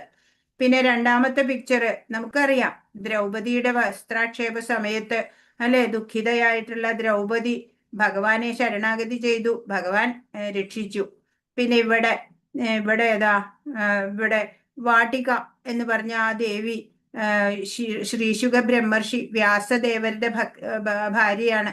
വ്യാസദേവരുടെ ഭാര്യയായിട്ടുള്ള വാട്ടിക ദേവി അവരുടെ ഗർഭസ്ഥ ശിശുവായിട്ട് ശ്രീശുക ബ്രഹ്മർഷി 16 വർഷമാണ് പുറത്തു വന്നില്ല.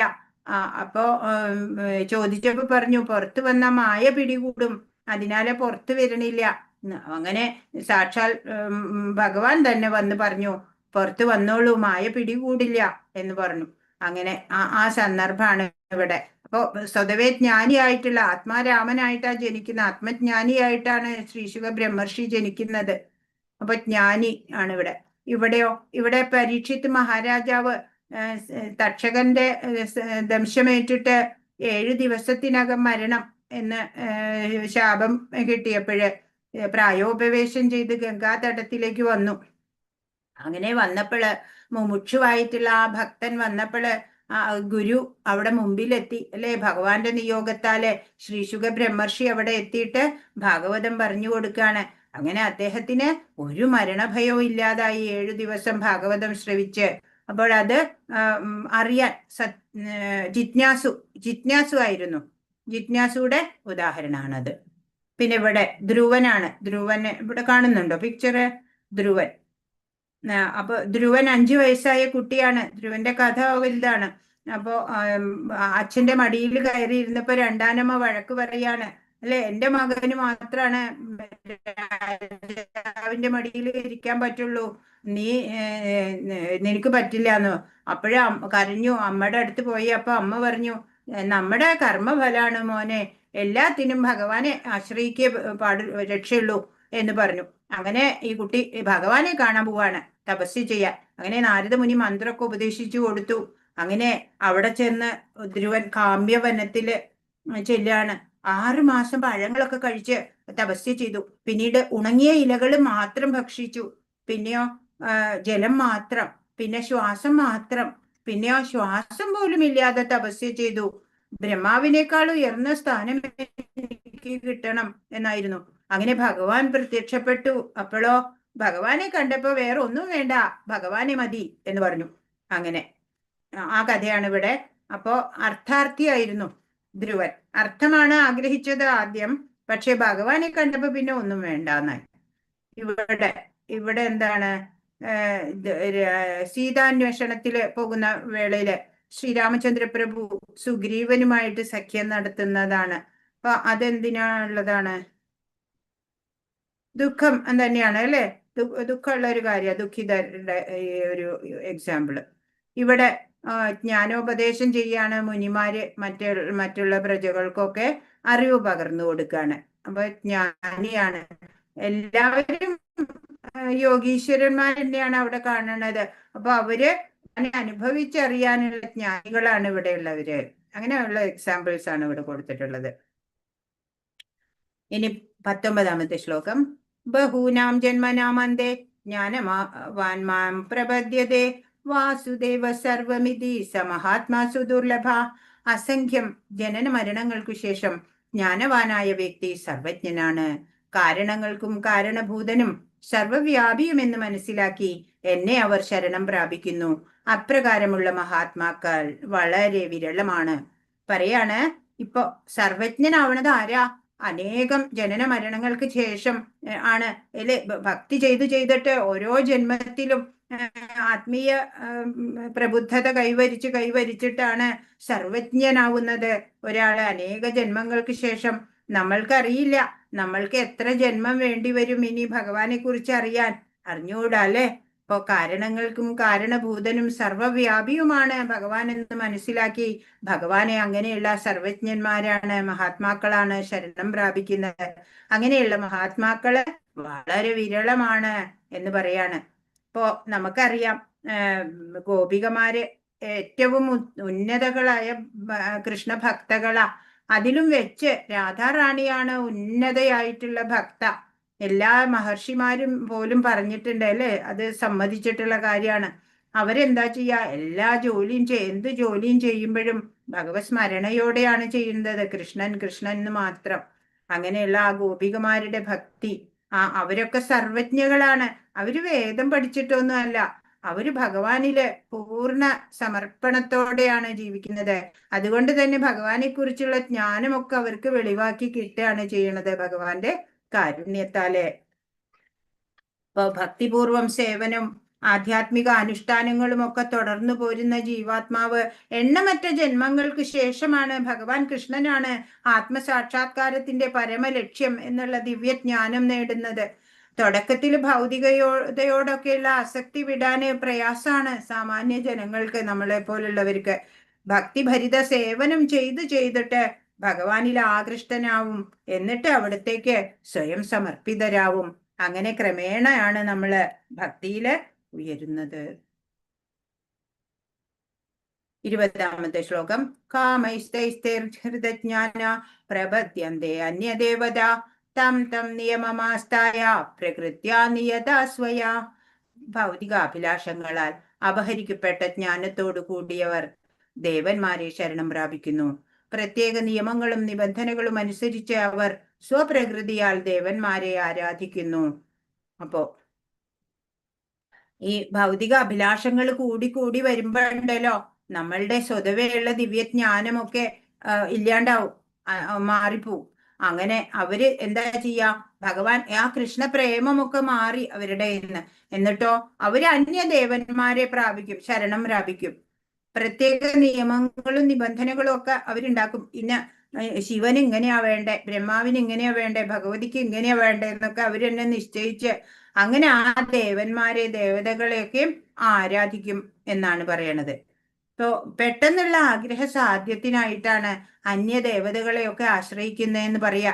ശ്രീകൃഷ്ണന്റെ പെർമിഷൻ ഉണ്ടെങ്കിലേ ഓരോ ദേവതകൾക്കും പ്രവർത്തിക്കാൻ സാധിക്കുള്ളൂ.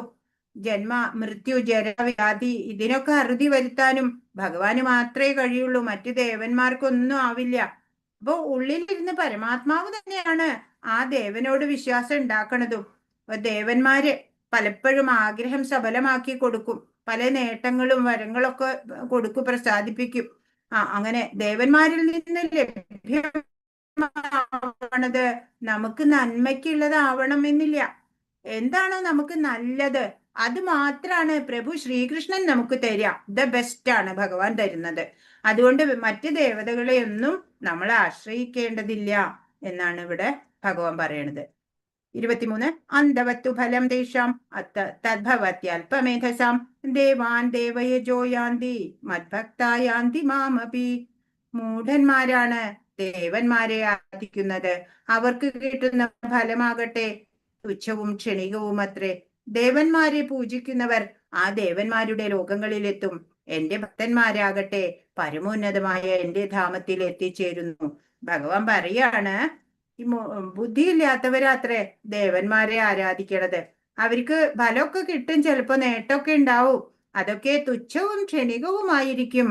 ദേവന്മാരെ പൂജിക്കുന്നവര് മരണശേഷം അവരുടെ ദേവന്മാരുടെ ലോകങ്ങളിലാണ് എത്തുക.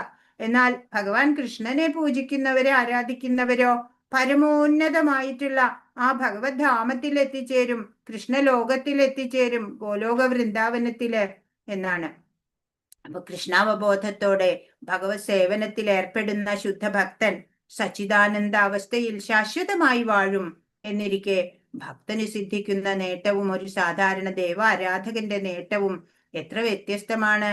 അപ്പൊ ഏറ്റവും മൂല്യവത്തായതാണ് ഭഗവാൻ കൃഷ്ണൻ നൽകുന്നത്, അല്ലെ? കൃഷ്ണാവബോധത്തോടെ ഭഗവത് സേവനത്തിൽ ഏർപ്പെടുക, അത്രേ നമ്മൾ ചെയ്യണ്ടു. അപ്പോൾ അങ്ങനെയുള്ള ഭക്തൻ സച്ചിദാനന്ദ അവസ്ഥയില് ശാശ്വതനായിട്ട് വാഴും, പിന്നെ അയാൾക്ക് നാശമില്ല. അങ്ങനെയുള്ള ആ ഭക്തന് കിട്ടണ നേട്ടമുണ്ടല്ലോ, അത് ഈ സാധാരണ ദേവ ആരാധന കൊണ്ട് കിട്ടണ നേട്ടത്തിൻ്റെക്കാളും എത്ര മൂല്യവത്താണ്. ഭഗവാന് പരിമിതിയില്ല, ഭഗവാൻ കൃഷ്ണന് വരദാനങ്ങൾക്ക് എണ്ണമില്ല, വാരിക്കോരിയാണ് ഭഗവാൻ കൊടുക്കുക, അല്ലെ? ഭക്തവത്സലനാണ്, കാരുണ്യം അതിരറ്റതാണ്. അതുകൊണ്ട് ശുദ്ധഭക്തനിൽ അദ്ദേഹത്തിനുള്ള കനിവും അതിരറ്റതത്രേ. ഇപ്പൊ ഭഗവാൻ കൃഷ്ണനെ ആരാധിച്ചാൽ നമുക്ക് എല്ലാമായി. അങ്ങനെ അദ്ദേഹം വാരിക്കോരി തരുന്ന വരദാനങ്ങള് എത്രയാണെന്ന് എണ്ണമില്ല. എത്ര കാരുണ്യവാനാണ്, അല്ലെ? കൃപ ചൊരിയുന്ന ആ ഭഗവാൻ കൃഷ്ണനെ മാത്രം നമ്മള് ആരാധിക്കേണ്ട ആവശ്യമുള്ളൂ. 25ാമത്തെ ശ്ലോകം. നഹം പ്രകാശ സർവസ്യ യോഗമായ സമാവൃത മൂഢോയം നാഭിജാനാതി ലോകോ മാമജമവ്യയം. ബുദ്ധിയില്ലാത്തവർക്കും മൂഢന്മാർക്കും ഞാൻ ഒരിക്കലും പ്രത്യക്ഷനാവില്ല. യോഗമായ എന്ന എന്റെ അന്തരംഗ ശക്തി അവരിൽ നിന്ന് എന്നെ മറച്ചു വെക്കുന്നു. തന്മൂലം അജനും അവ്യയനുമാണ് ഞാനെന്ന് അവർ അറിയുന്നതുമില്ല.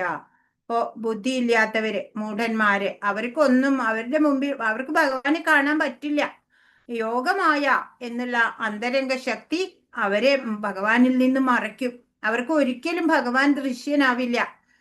അതുകൊണ്ട് തന്നെ അവർക്ക് ഭഗവാന്റെ ആ മഹത്വം, ആ സർവജ്ഞത്വം അറിയില്ല. ഭഗവാൻ അജനാണ്, അവ്യയൻ. അജൻ എന്ന് വെച്ചാൽ ജനിക്കാത്തവനാണ്, അവ്യയൻ, ഒരു കോട്ടം സംഭവിക്കാത്തവനാണ് ഭഗവാൻ എന്ന് അവർക്ക്, മൂഢന്മാർക്ക് ഒട്ട് അറിയുകയുമില്ല എന്നാണ്. 26-ാമത്തെ ശ്ലോകം. വേദാഹം സമുദീതാനി വർത്തമാനാനി ചാർജുന ഭവിഷ്യാണി ച ഭൂതാനി മാം തു വേദന കശ്ചന. ഹേ അർജുന, പരമപുരുഷനായ എനിക്ക് പണ്ടുണ്ടായതും ഇന്ന് സംഭവിക്കുന്നതും മേലിൽ വരാൻ പോകുന്നതുമായ എല്ലാം അറിയാം. എല്ലാ ജീവാത്മാക്കളും എനിക്ക് സുപരിചിതരാണ്. പക്ഷെ എന്നെ ആർക്കും അറിയാൻ വയ്യ. പാവല്ലേ ഭഗവാൻ.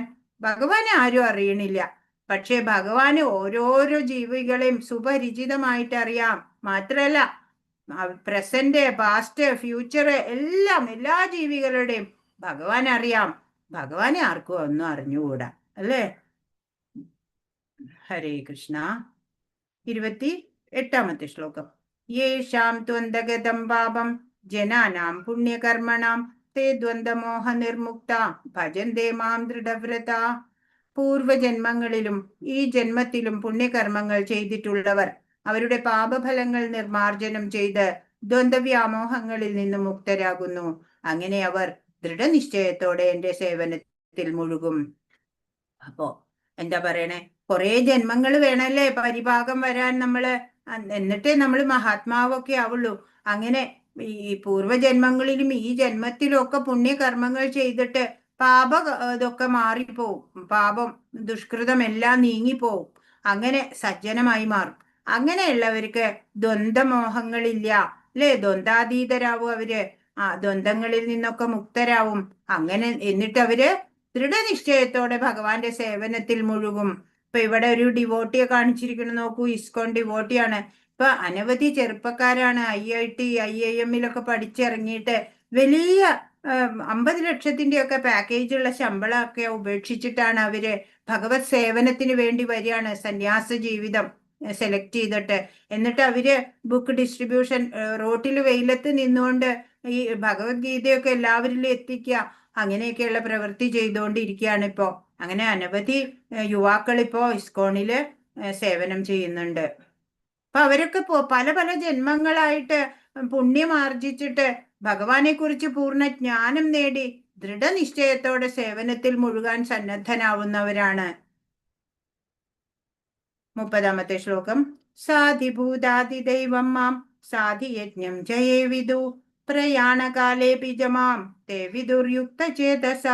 എന്നെ അറിയുകയും എപ്പോഴും എന്നെ കുറിച്ചുള്ള ബോധം പുലർത്തുകയും ചെയ്യുന്നവർ ഭൗതിക പ്രപഞ്ചങ്ങളുടെയും ദേവന്മാരുടെയും സർവയജ്ഞങ്ങളുടെയും നിയന്താവായ ഭഗവാനാണ് ഞാൻ എന്നറിയുന്നവർ മരണസമയത്ത് പോലും എന്നെ സ്മരിക്കും. അപ്പൊ എങ്ങനെ ഭഗവാനെ കുറിച്ച് അറിയണം? ഈ എന്താ പറയാ, ഭഗവാനെ കുറിച്ച് അറിയാം. എപ്പോഴും ഭഗവാനെ കുറിച്ചുള്ള ബോധം പുലർത്തുക. അങ്ങനെ ചെയ്യുന്നവര് ഈ ഭൗതിക പ്രപഞ്ചത്തിന്റെയും ദേവന്മാരുടെയും സർവയജ്ഞങ്ങളുടെയും നിയന്താവാണ് ഭഗവാൻ എന്നറിയാം.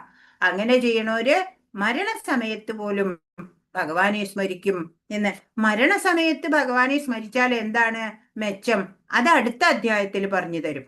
ഇപ്പൊ അങ്ങനെയുള്ളവര് ഈ ആരംഭം മുതല് എപ്പോഴും ഭഗവാനിൽ മനസ്സ് ഊന്നിക്കൊണ്ട് എല്ലാ കർമ്മങ്ങളും ചെയ്യുക, ഭഗവാനെ കുറിച്ചുള്ള പൂർണ്ണ ജ്ഞാനം നേടുക. അങ്ങനെയുള്ളവര് മരണസമയത്ത് പോലും ഭഗവാനെ സ്മരിക്കും എന്ന് ഇവിടെ പറഞ്ഞു നിർത്തുന്നു അവസാനത്തെ ശ്ലോകം. അടുത്ത അധ്യായത്തില് മരണസമയത്ത് പോലും ഭഗവാനെ സ്മരിച്ചാല് നമുക്കുണ്ടാവുന്ന നേട്ടം എന്താണ്, അത് അടുത്ത അധ്യായം പറഞ്ഞു തരുന്നുണ്ട്. അപ്പോ മറ്റു ദേവതകള് അതിൽ വിശ്വാസം ഉണ്ടാക്കുന്നതും ഭഗവാനാണ് എന്ന് പറഞ്ഞു. ഭൗതിക ആഗ്രഹങ്ങളൊന്നും ഇല്ലാതെ ഭഗവാനെ പ്രാർത്ഥിച്ചാല് എല്ലാ ദേവകളും ആ സത്യത്തെ അറിയാൻ നമ്മെ സഹായിക്കും. ഇപ്പൊ ദേവതകൾ നൽകുന്ന വിഭവങ്ങളൊന്നും ശാശ്വതമല്ല എന്ന് പറഞ്ഞു, അല്ലെ? ഇപ്പൊ ഭഗവാന്റെ എന്താ പറയാ, പ്രതിനിധികളാണ് അവരൊക്കെ. ഭഗവാൻ ഒരു കമ്പനി CEO ആണ് എന്ന് വിചാരിച്ച കീഴില് ഫൈനാൻസ്, HR, ടെക്നിക്കല്, അങ്ങനെ കുറെ ഡിപ്പാർട്ട്മെന്റുകൾ ഉണ്ടാവും, അല്ലെ? ഇപ്പൊ ഇവിടെ ഈ ഭൗതിക ലോകത്തിന്റെ ഹോം മിനിസ്റ്റർ ആരാ? ദുർഗാദേവിയാണ്. എഡ്യൂക്കേഷൻ മിനിസ്റ്റർ ആരാ? സരസ്വതി ദേവിയാണ്. അല്ലെ? ഫൈനാൻസ് ആരാ നോക്കുന്നേ? കുബേരനാണ്. അത് സുപ്രീം ലോർഡ് ഹെഡ് ഭഗവാനാണ് അല്ലെ? അപ്പോ ഭക്തിയോഗം പാലിക്കുന്നവർക്ക് ഭഗവാന്റെ രഹസ്യം, ആ ഭഗവാന്റെ തത്വം, ഭഗവത് തത്വം, ആ കൃഷ്ണ തത്വം അത് മനസ്സിലാക്കാൻ പറ്റും. അപ്പോ ശരീരം ത്യജിച്ചു കഴിഞ്ഞാൽ ജീവന്റെ ഗതി എന്താണ് എന്ന് അടുത്ത അധ്യായത്തിൽ പറഞ്ഞു തരും. ഹരേ കൃഷ്ണ ഹരേ കൃഷ്ണ ഹരേ കൃഷ്ണ കൃഷ്ണ കൃഷ്ണ ഹരേ ഹരേ, ഹരേ രാമ രാമ രാമ ഹരേ ഹരേ. വാഞ്ചാകൽപതരുഭ്യശ്ച കൃപാ സിന്ധുഭ്യ ഏവ ച പതിതാനാം പാവനേഭ്യോ വൈഷ്ണവേഭ്യോ നമോ നമഃ. അനന്തകോടി വൈഷ്ണവ വൃന്ദ കി ജയ്. ശ്രീല പ്രഭുപാദ് കി ജയ്. ഗുരു മഹാരാജ് കി ജയ്. ഹരേ കൃഷ്ണ. നമുക്കിപ്പോ കൃഷ്ണ തത്വം നമ്മൾ കണ്ടു അല്ലെ? അപ്പൊ ഇനി നമുക്ക് രാധാറാണിയെ പറ്റി, രാധാ തത്വം ഒന്ന് ചെറുതായിട്ടൊന്ന് നോക്കിയാലോ? അപ്പൊ രാധാറാണി ആരാണ്? രാധാറാണി ശ്രീകൃഷ്ണനുമായിട്ട് എന്താ ബന്ധമുള്ളത്? ഭാര്യയാണോ? ലവറാണോ? ഭാര്യയാണെന്നുണ്ടെങ്കിൽ പിന്നെ രുക്മിണി, സത്യഭാമ അവരുടെയൊക്കെ കൂട്ടത്തിൽ അറിയേണ്ടതായിരുന്നു അല്ലെ? ലവേഴ്സ് ആയിരുന്നു എന്നുണ്ടെങ്കിലോ എന്തുകൊണ്ട് രണ്ടുപേരും വിവാഹം ചെയ്തില്ല? എല്ലാം നമുക്കൊന്ന് നോക്കാം. ഇപ്പോ വേദസാഹിത്യങ്ങളിൽ അനുസരിച്ചിട്ട് കൃഷ്ണനാണ് അല്ലെ പരമദിവ്യോത്തമ പുരുഷൻ. ഈശ്വര പരമാ കൃഷ്ണ എന്ന് നമ്മൾ ഇന്ന് ശ്ലോകം കണ്ടു. ഇപ്പോ ഭഗവാൻ ശ്രീകൃഷ്ണന് വിവിധ പൊട്ടൻഷ്യൽ അല്ലെങ്കിൽ എനർജീസ് ഉണ്ട്, ശക്തി വൈഭവങ്ങൾ ഉണ്ട് എന്ന് നമ്മൾ കണ്ടു, ഇന്റേണൽ ആയിട്ടും എക്സ്റ്റേണൽ ആയിട്ടും ഒക്കെ. ഇപ്പൊ ശ്രീമതി രാധാറാണി ഭഗവാന്റെ ഇന്റേണൽ പൊട്ടൻസിയാണ്, ഹ്ലാദിനി ശക്തി എന്ന് പറയും, പ്ലഷർ പൊട്ടൻസി എന്നൊക്കെ പറയും. അപ്പോ അത് രാധാറാണിയാണ്. ഭഗവാന് ആഹ്ലാദത്തെ ജനിപ്പിക്കുന്ന ശക്തി അതാണ്. ഇപ്പോ ഒരാള് സ്വയം ഇങ്ങനെ ഷെയ്ക്കാൻഡ് കൊടുത്തിട്ട് ഹാപ്പി ആവാൻ പറ്റില്ല അല്ലെ?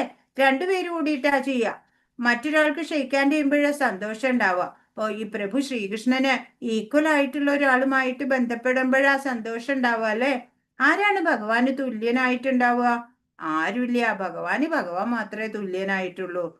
ഒപ്പം നിൽക്കാൻ പറ്റിയവരാരുമില്ല. അപ്പോ ഭഗവാൻ കൃഷ്ണനിൽ നിന്ന് തന്നെയാണ് രാധാറാണി ഉണ്ടായത് എന്നാണ്. കൃഷ്ണൻ ശക്തിമാനാണെങ്കില് രാധാറാണിയാണ് ശക്തി. ആദിലീലയില് ശ്രീ ചൈതന്യ ചരിതാമൃതത്തില് കൃഷ്ണരാജ് കവിരാജ് ഗോസ്വാമി പറയുന്നുണ്ട്, രാധാ പൂർണ്ണ ശക്തി കൃഷ്ണ പൂർണ്ണ ശക്തിമാൻ ദിവസ്തു ഭേദ നഹി ശാസ്ത്രേ പ്രമാണ്. അപ്പൊ ശക്തിയും ശക്തിമാനും തമ്മിൽ ഒരു വ്യത്യാസവും ഇല്ല.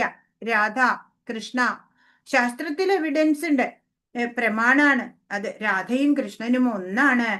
രണ്ടുപേരും പരസ്പരം സ്നേഹിക്കാനായിട്ട് വൃന്ദാവനത്തിൽ വന്നു. നമ്മള് ഈ ഭൗതിക ജീവാത്മാക്കള് രണ്ടുപേരെയും ആരാധിക്കുന്നുണ്ട്. ഇപ്പോൾ ഒരു ചോദ്യം, എന്തുകൊണ്ട് കൃഷ്ണൻ രാധയെ വിവാഹം കഴിച്ചില്ല എന്നല്ലേ? പക്ഷേ ഭാണ്ഡീര വനത്തിൽ വെച്ചിട്ട് രണ്ടുപേരും വിവാഹിതരായി.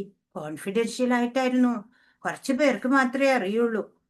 ബ്യൂട്ടിഫുൾ പാസ് ടൈംസ് ഒക്കെ, ലീലകളൊക്കെ ഉണ്ട്. രാധാറാണിയാണ് ഭഗവാൻ കൃഷ്ണന്റെ ഏറ്റവും ഉന്നതയായിട്ടുള്ള ഭക്ത ചൂടാമണി ആണ്. വൃന്ദാവനം കിങ്ഡം അല്ല, ക്വീൻഡം ആണ്. വൃന്ദാവനേശ്വരി രാധ ആണ് അവിടുത്തെ റാണി. ഇപ്പൊ കൃഷ്ണനെ മദനമോഹനൻ എന്ന് വിളിക്കും. രാധാറാണിയോ മദനമോഹന മോഹിനിയാണ്. ഓൾ അട്രാക്റ്റീവ് ആയിട്ടുള്ള ശ്രീകൃഷ്ണനാല് ആകർഷിക്കപ്പെടുന്നവളാണ് രാധാറാണി. ഒരിക്കല് രാധാഷ്ടമി ദിവസം ശ്രീല പ്രഭുപാദ് ഒരു ലെക്ചർ കൊടുത്തു. 26 മിനിറ്റ് ആയിരുന്നു അതിന്റെ ദൈർഘ്യം. ഇപ്പോ രാധാറാണിയെ കുറിച്ചല്ലേ രാധാഷ്ടമിക്ക് പറയേണ്ടത്, പക്ഷെ 25 മിനിറ്റും പ്രഭുപാദ് കൃഷ്ണനെ കുറിച്ചാ പറയണത്. അപ്പോ കേൾക്കുന്ന ഭക്തരൊക്കെ ചോദിച്ചു, എന്താ ഇത്, ഇന്ന് ജന്മാഷ്ടമിയാണോ?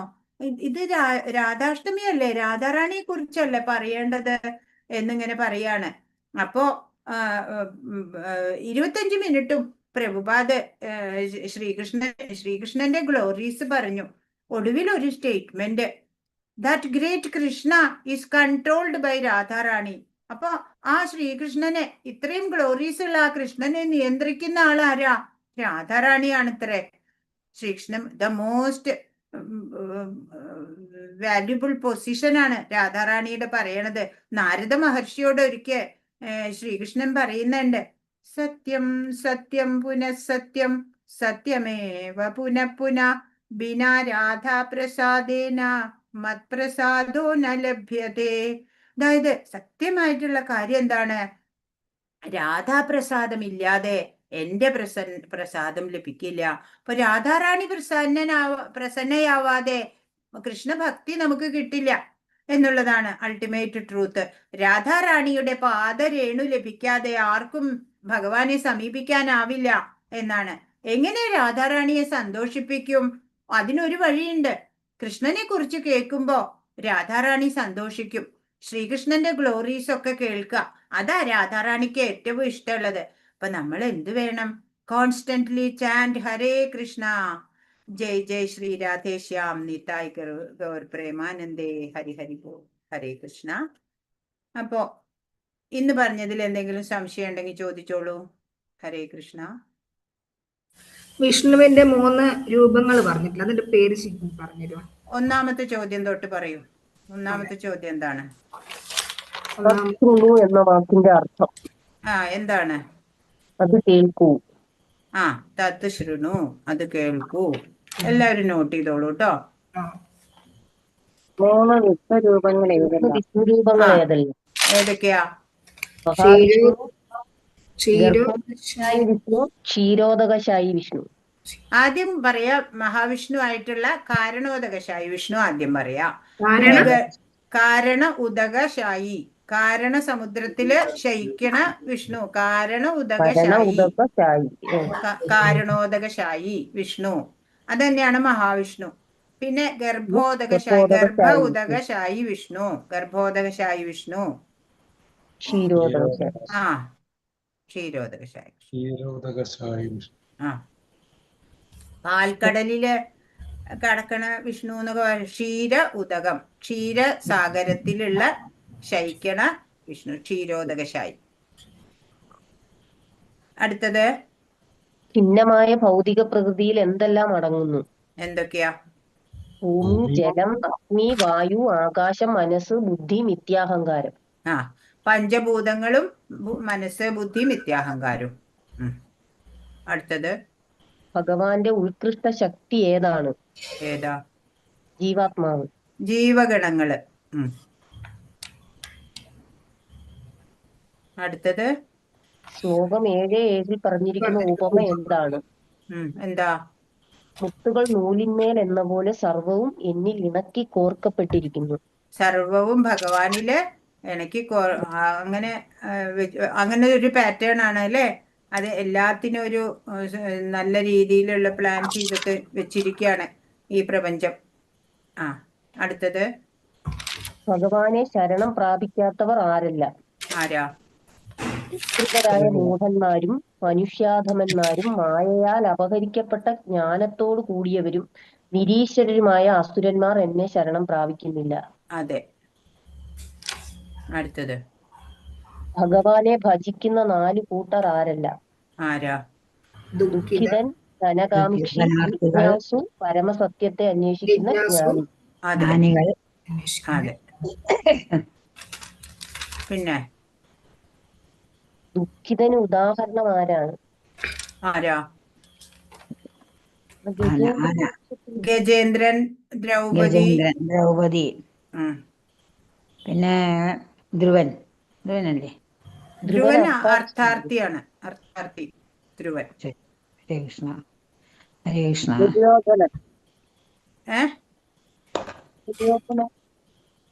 ദുര്യോധനൻ ദുഃഖം വന്നപ്പോ ഭഗവാനെ വിളിച്ചിട്ടൊന്നുമില്ല.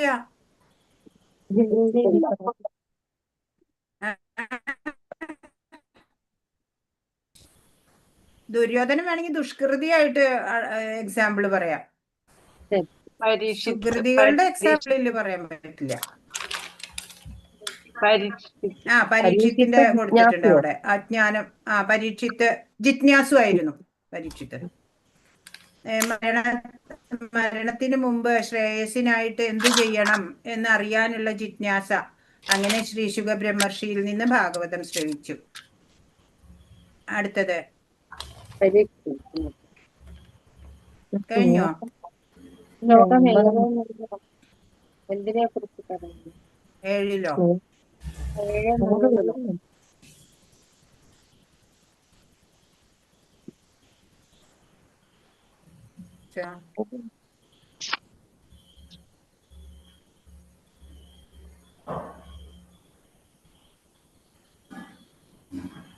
ശ്ലോകം 23 എന്തിനെ കുറിച്ചാണ് പറയുന്നത് എന്നാണ്?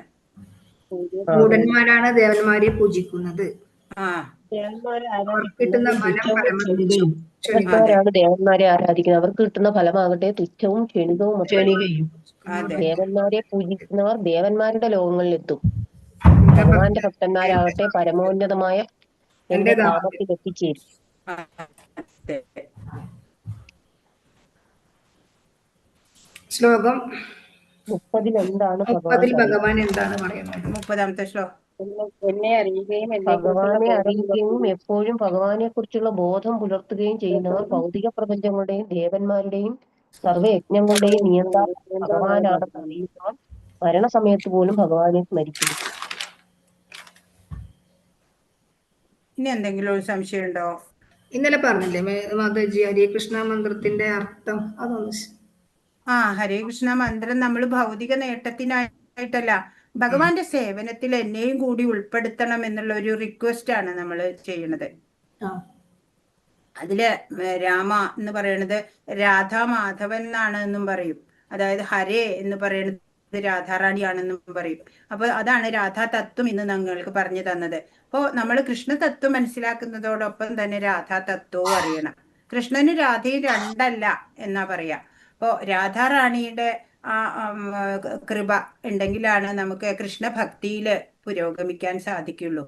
ഇപ്പോ നമ്മള് വൃന്ദാവനത്തിലൊക്കെ പോകുമ്പോള് അവിടെ കൃഷ്ണ ശബ്ദമേ കേൾക്കില്ല അല്ലെ, പകരം രാധേ രാധേ എന്നാ കേൾക്കുക. ഇപ്പൊ നമ്മള് റോട്ടിൽ നിൽക്കുകയാണെങ്കിൽ മാറി തരാൻ വേണ്ടിയിട്ട് ഒരാൾ പറയും രാധേ രാധേ എന്നാ പറയാ. അതിന്റെ അർത്ഥം ഒന്ന് വഴി മാറി തരൂ എന്നാണ്. അതേപോലെ അവിടെയുള്ള എല്ലാവരും ഇപ്പോ പശു മേയ്ക്കണ ആൾക്കാരാണെന്ന് വെച്ചാൽ പാല്, തൈര്, വെണ്ണയൊക്കെ ജീവിക്കണം. ദാമോദര മാധവേദി എന്നാ പറയാ. ഇപ്പൊ ഗോവിന്ദ എന്ന് പറയുമ്പോ പാല് വേണോന്നാ, ദാമോദര ചോദിക്കുമ്പോ തൈര് വേണോന്നാണ്. അതൊക്കെ അവിടെയുള്ളവരുടെ കോഡ് ഭാഷയാ. മാധവ എന്ന് പറഞ്ഞ വെണ്ണ വേണോ എന്നൊക്കെയാണ് അവിടെ. അതുപോലെ രാധാ ശബ്ദം അല്ലാതെ അവിടെ കേൾക്കില്ല. ഒരു തവണ നമ്മൾ രാധാ ശബ്ദം പറഞ്ഞു കഴിഞ്ഞാൽ അവിടെ വൈകുണ്ഠത്തിന്റെ വാതിൽ നമ്മൾക്ക് വേണ്ടി തുറന്നു വെക്കും എന്നാ പറയാ. അത്ര ആ രണ്ട് ഇന്ത്യയിലുള്ള എല്ലാവർക്കും അതറിയാം. സൗത്തിൽ അത് കുറച്ച് കുറവാണ്. നമ്മൾ വെറും കൃഷ്ണ ഭക്തര് മാത്രം ആയിട്ടിരിക്കും.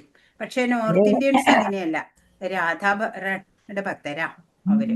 ഹരേ കൃഷ്ണ മാതാജി. ഹരേ രാമ വർണ്ണം ബലരാമനെയാണോ മാതാജി? അങ്ങനെയും പറയും. ഹരേ കൃഷ്ണ മാതാജി. രാമ എന്ന് പറഞ്ഞാൽ രാധാ മാധവൻ എന്ന് പറയണമെന്നും ആ മന്ത്രത്തിനെ പറയും. ശ്രീരാമനല്ല, അല്ല അല്ല അല്ല അല്ല മാതാജി, ആ മറ്റ് ദേവന്മാരെ ഭജിക്കരുത് എന്ന് പറയുന്നത് എന്തുകൊണ്ടാ? അവരൊക്കെ ഭഗവാന്റെ തന്നെ പ്രതിനിധികളാ. ഇപ്പൊ ഒരു മരത്തിന്റെ വേരിൽ വെള്ളം ഒഴിച്ചാൽ മരത്തിന്റെ എല്ലാ ഭാഗത്തേക്കും അതിന്റെ എനർജി കിട്ടും അല്ലെ. അതുപോലെ ഇപ്പൊ ഓരോരുത്തരെ പ്രത്യേകം ആരാധിക്കേണ്ടതില്ല.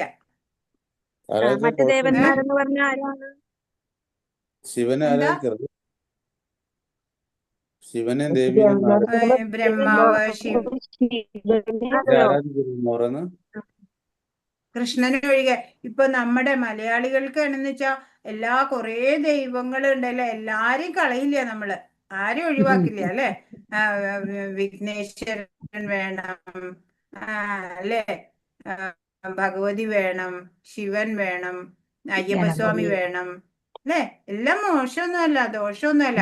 പക്ഷെ അങ്ങനെ പലതിന്റെ ആവശ്യമില്ല എന്നാണ് പറയണത്. ഒരേ ഒരു കൃഷ്ണനെ മാത്രം ആരാധിച്ചാ എല്ലാവരെയും ആരാധിക്കണം. കൃഷ്ണൻ പ്രസാദിച്ചാ ലോകം മുഴുവൻ പ്രസാദിച്ചതിന് തുല്യാണ്. അതിപ്പോ ഭഗവത്ഗീതയിൽ ഇപ്പൊ അങ്ങനെ പറഞ്ഞു എന്ന് പറഞ്ഞിട്ട് ജനിച്ചേ മുതൽ നമ്മൾ ആരാധിച്ചു വരുന്ന ആ രൂപങ്ങളെയൊന്നും ആ ദേവന്മാരെയൊന്നും നമ്മൾ ഒഴിവാക്കാനൊന്നും പോകണ്ട. അതൊക്കെ ഓരോരുത്തരുടെ വിശ്വാസമാണ്. ഭഗവത്ഗീതയിൽ എങ്ങനെയാണ് പറയണത്. അല്ല, കൃഷ്ണഭക്തിയോടുകൂടി മറ്റേ ഭക്തി, മറ്റ് ശിവഭക്തിയോ ദേവി ഭക്തിയോ ഒക്കെ കൊണ്ടുപോകാലോ. നമ്മളിപ്പോ ഇത്രയും നാള് നമ്മൾ ആരാധിച്ചത് ഒരു സുപ്രഭാതത്തിൽ ഭഗവത്ഗീത വേണ്ട, പഠിച്ചു അന്ന് അയക്കാൻ പറ്റില്ല. അതൊക്കെ അങ്ങോട്ട് ഉടച്ചു മാറ്റി കളയാൻ പറ്റില്ല. അല്ല, പ്രൈം ഇമ്പോർട്ടൻസ് നമ്മൾ കൃഷ്ണൻ തന്നെയാ കൊടുക്കുന്നത്. അവനവന്റെ വിശ്വാസം അനുസരിച്ച് ചെയ്യാം. ഭഗവത്ഗീതയിൽ ഇങ്ങനെയാ പറയണേ. എന്താ പ്രഭു? പ്രൈം ഇമ്പോർട്ടൻസ് കൃഷ്ണൻ തന്നെയാ കൊടുക്കുന്നത്, മഹാവിഷ്ണു തന്നെയാണ്. പിന്നെ ബാക്കിയുള്ള ദേവന്മാരെ ആരാധിക്കുന്നത് മാത്രം. അതെ, ഓരോ ദേവൻ ഓരോ ഗുണങ്ങളാണല്ലോ മാതാജി. അതെ. പണ്ട് ഒരു ആചാര്യൻ പറഞ്ഞില്ലേ, ആചാര്യൻ ഇങ്ങനെ പൂജയ്ക്ക് ഇരിക്കുകയായിരുന്നു. അപ്പോ മറ്റൊരു ഫ്രണ്ട് പോലത്തെ ഒരു ആചാര്യൻ പുറത്ത് വന്നു.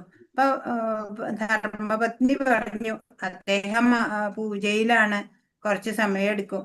അപ്പോ ആദ്യം മണിയടിച്ചിട്ട് വിഘ്നേശ്വരനെ പൂജിച്ചു. അത് കഴിഞ്ഞിട്ട് പിന്നെ വിഷ്ണുവിനെ പൂജിച്ചു. അത് കഴിഞ്ഞിട്ട് ലക്ഷ്മി ദേവിയെ പൂജിച്ചു.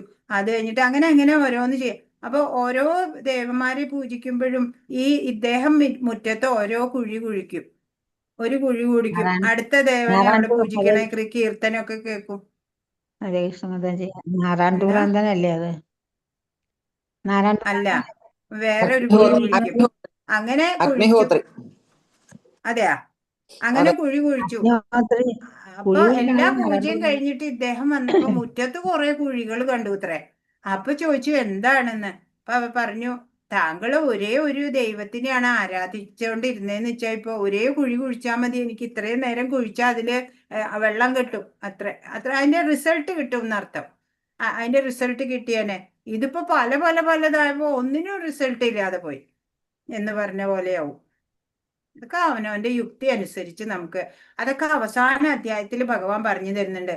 എല്ലാം പറഞ്ഞു തന്നു നിനക്ക്. ഇനി നീ ആലോചിച്ച് സമഗ്രമായി ആലോചിച്ച് നിനക്ക് യുക്തമെന്ന് തോന്നുന്നത് എന്തോ അത് ചെയ്യൂ അർജുന എന്ന് പറയുന്നുണ്ട്. എല്ലാ ധർമ്മവും പറഞ്ഞു തരും ഭഗവാൻ. ഒന്നുമില്ല, മക്കളോട് പറയും നീ ഡോക്ടർ ആവണം, നീ എഞ്ചിനീയർ ആവണം. അവരുടെ ഇഷ്ടം എന്താന്ന് നോക്കില്ല. പക്ഷെ ഭഗവാൻ അതുപോലെയല്ല.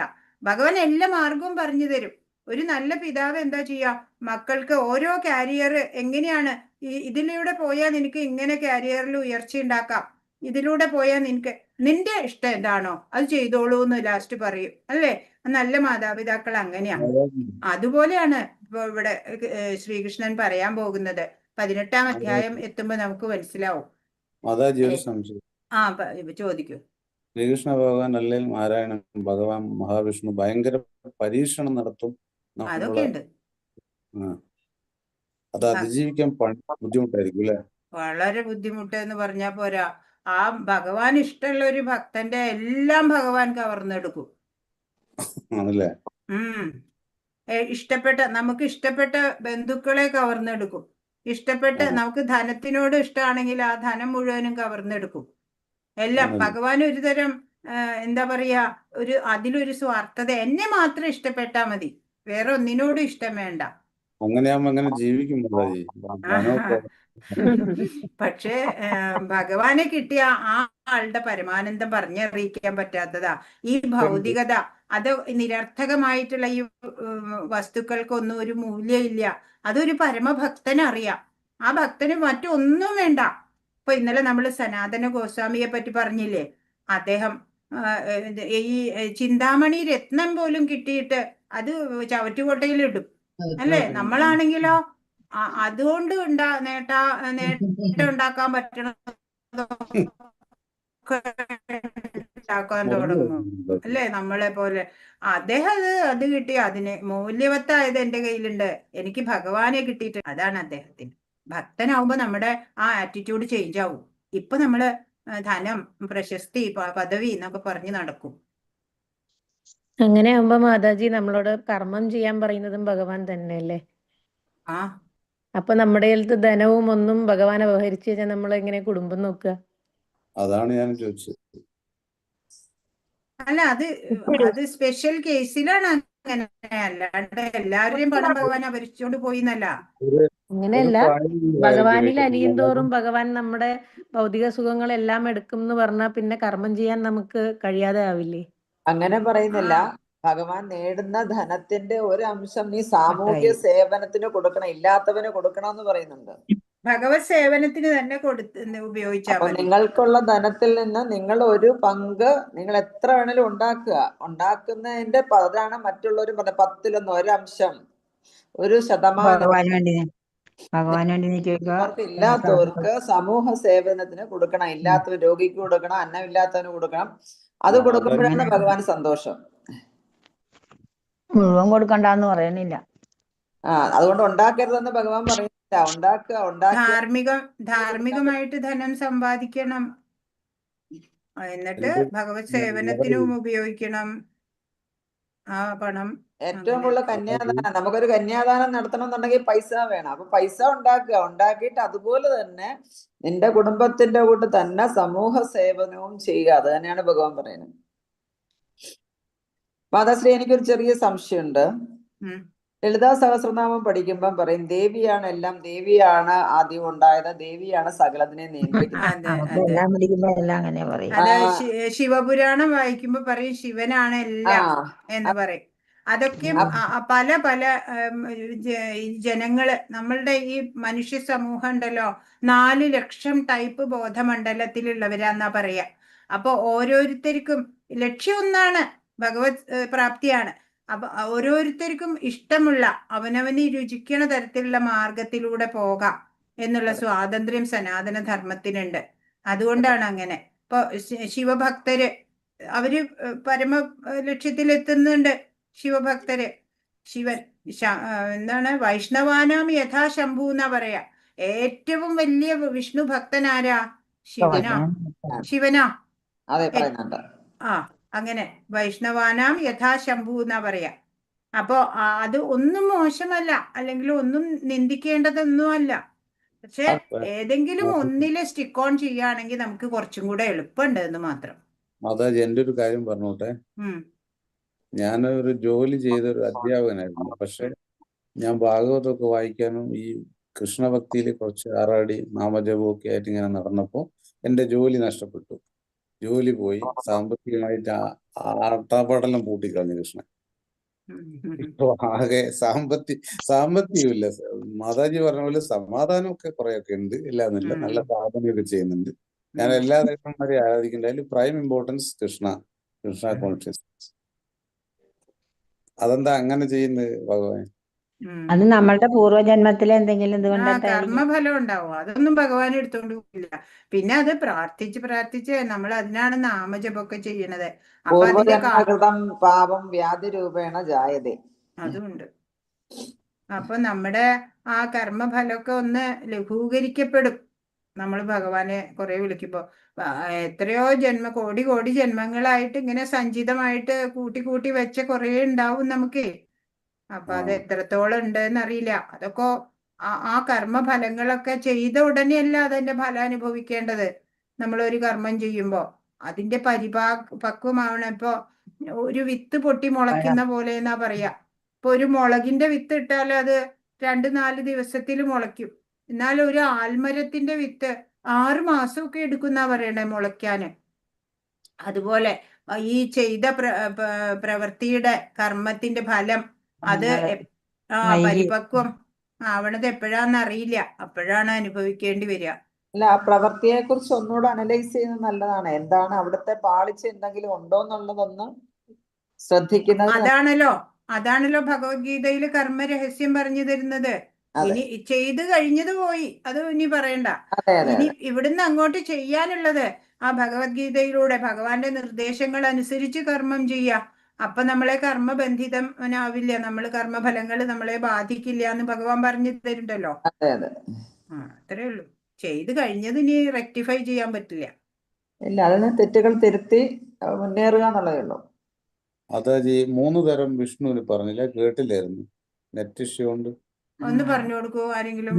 ഗർഭോദകസായി Vishnu, Karanodakashayi Vishnu, Garbhodayashayi Vishnu, Kshirodakashayi Vishnu, Karanodakashayi Vishnu, Garbhodakashayi Vishnu, Kshirodakashayi Vishnu. Okay, thank you. Karanodakashayi Vishnu എന്ന് പറഞ്ഞാൽ മഹാവിഷ്ണുവാണ്. ഗർഭോദകശായി വിഷ്ണു എന്ന് പറയുന്നത് ഗർഭോദകശായി വിഷ്ണു ഓരോ പ്രപഞ്ചത്തിലും ഉൾപ്പുകണ ആ ഗർഭോദകശായി വിഷ്ണുവിന്റെ നാഭി പങ്കജത്തിൽ നിന്നാണ് ബ്രഹ്മാവ് ഉണ്ടാവുന്നത്. ആ ബ്രഹ്മാവ് അതാണ് ഹിരണ്യഗർഭൻ എന്ന് പറയുന്നതാണോ? ഹിരണ്യഗർഭൻ എന്ന് പറയില്ല.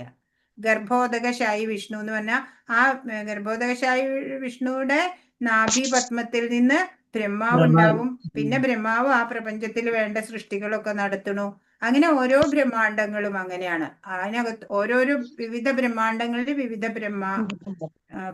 ബ്രഹ്മാവുകൾ ഉണ്ടാവും. ഓരോരോ ബ്രഹ്മാണ്ടത്തിനകത്തും ഗർഭോദകശായി വിഷ്ണു ഉണ്ടാവും. ക്ഷീരോദകശായി വിഷ്ണു കൃഷ്ണനാണോ? അതെ, വിസ്തരണമാണ്. 3 വിഷ്ണു രൂപങ്ങളിൽ ഒന്നാണ്. അത് കടലിൽ മുകളിൽ കിടക്കുന്ന വിഷ്ണു അല്ലേ? ക്ഷീരോദകശായി പാൽക്കടൽ. പാൽക്കടലിൽ കിടക്കണം.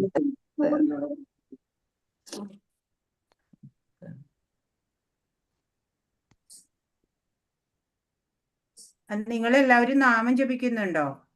മാതാജി എല്ലാവരും നാമം ജപിക്കുന്നു. അത് മാതാജി ഒരു സംശയം.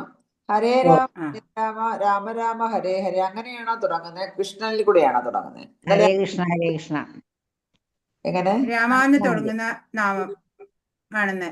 ആദ്യം രാമാന്ന് തുടങ്ങണതാണോന്ന്? ഹരേ രാമ അതാണോ? അല്ല, എന്താ ചോദിച്ചോ ഒന്നുകൂടി.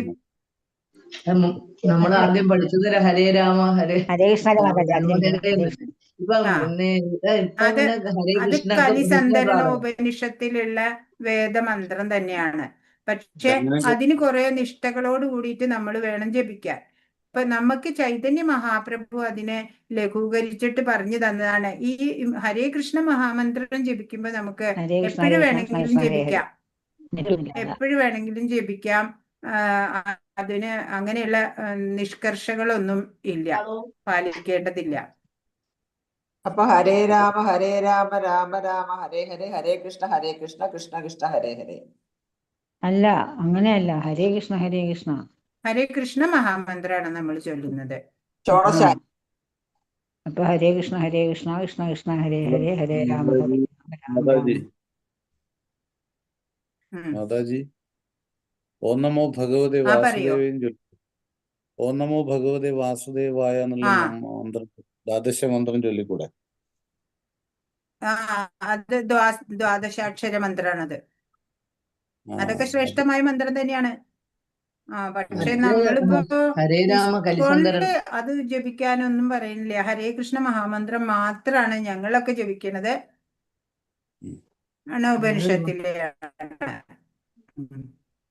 ഞങ്ങള് ഇപ്പൊ 20 മാല 25 മാലയൊക്കെ ഞങ്ങൾക്ക് ജപിക്കണം. ദീക്ഷ കിട്ടുമ്പോ നമ്മള് ഗുരു നമ്മളുടെ നിർദ്ദേശിക്കുന്നതാണ്.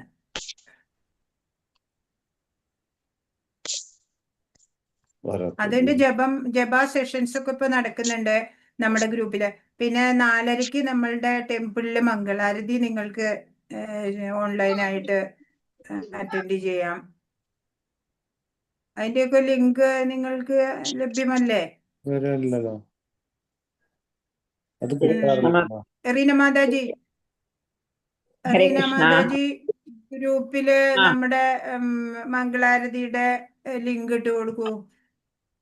ഇടാം മാതാജി, ഇട്ട് കൊടുക്കാം.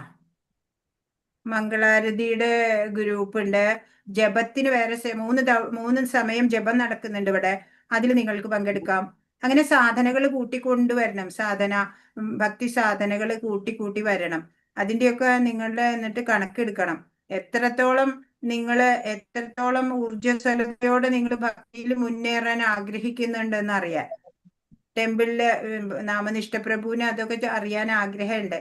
നമ്മളുടെ ഇവിടെ വരുന്ന ഡിവോട്ടീസ് എത്രത്തോളം അവര് സാധനയില് ഉത്സുകരാണ്, പ്രയത്നിക്കുന്നുണ്ട്, അങ്ങനെ പരിശ്രമിക്കുന്നുണ്ട് ഭക്തിയിൽ മുന്നേറാൻ എന്നൊക്കെ. 5:45 ഭാഗവതമുണ്ട്.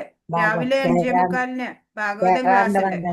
കേറാറുണ്ട്. അത് കഴിഞ്ഞ ഉടനെ ഭഗവത്ഗീത ഉണ്ട്. അതോടെ ആ ഭാഗവതം ക്ലാസ് നിങ്ങൾ കേറാൻ ഉദ്ദേശിക്കുന്നുണ്ടെങ്കിൽ അതിന്റെ ലിങ്ക് ഇട്ട് തരും. അത് കഴിഞ്ഞ ഉടനെ ഭഗവത്ഗീത ഉണ്ട് അതിനൊപ്പം തന്നെ. ഭഗവത്ഗീത അത് നമ്മൾ പഠിക്കണ അതുപോലെ തന്നെയാ പോണത്. 7-ാം അധ്യായം ആണെങ്കിൽ 7, 8 8 അതുപോലെ പോണത്. അതെ അതെ അതെ. അപ്പോൾ അങ്ങനെയൊക്കെയുള്ള കാര്യങ്ങളൊക്കെ ചെയ്ത് കുറച്ചും കൂടെ മുന്നോട്ട് പോവാം. ഹരേ കൃഷ്ണ. എല്ലാവർക്കും പ്രണാമം.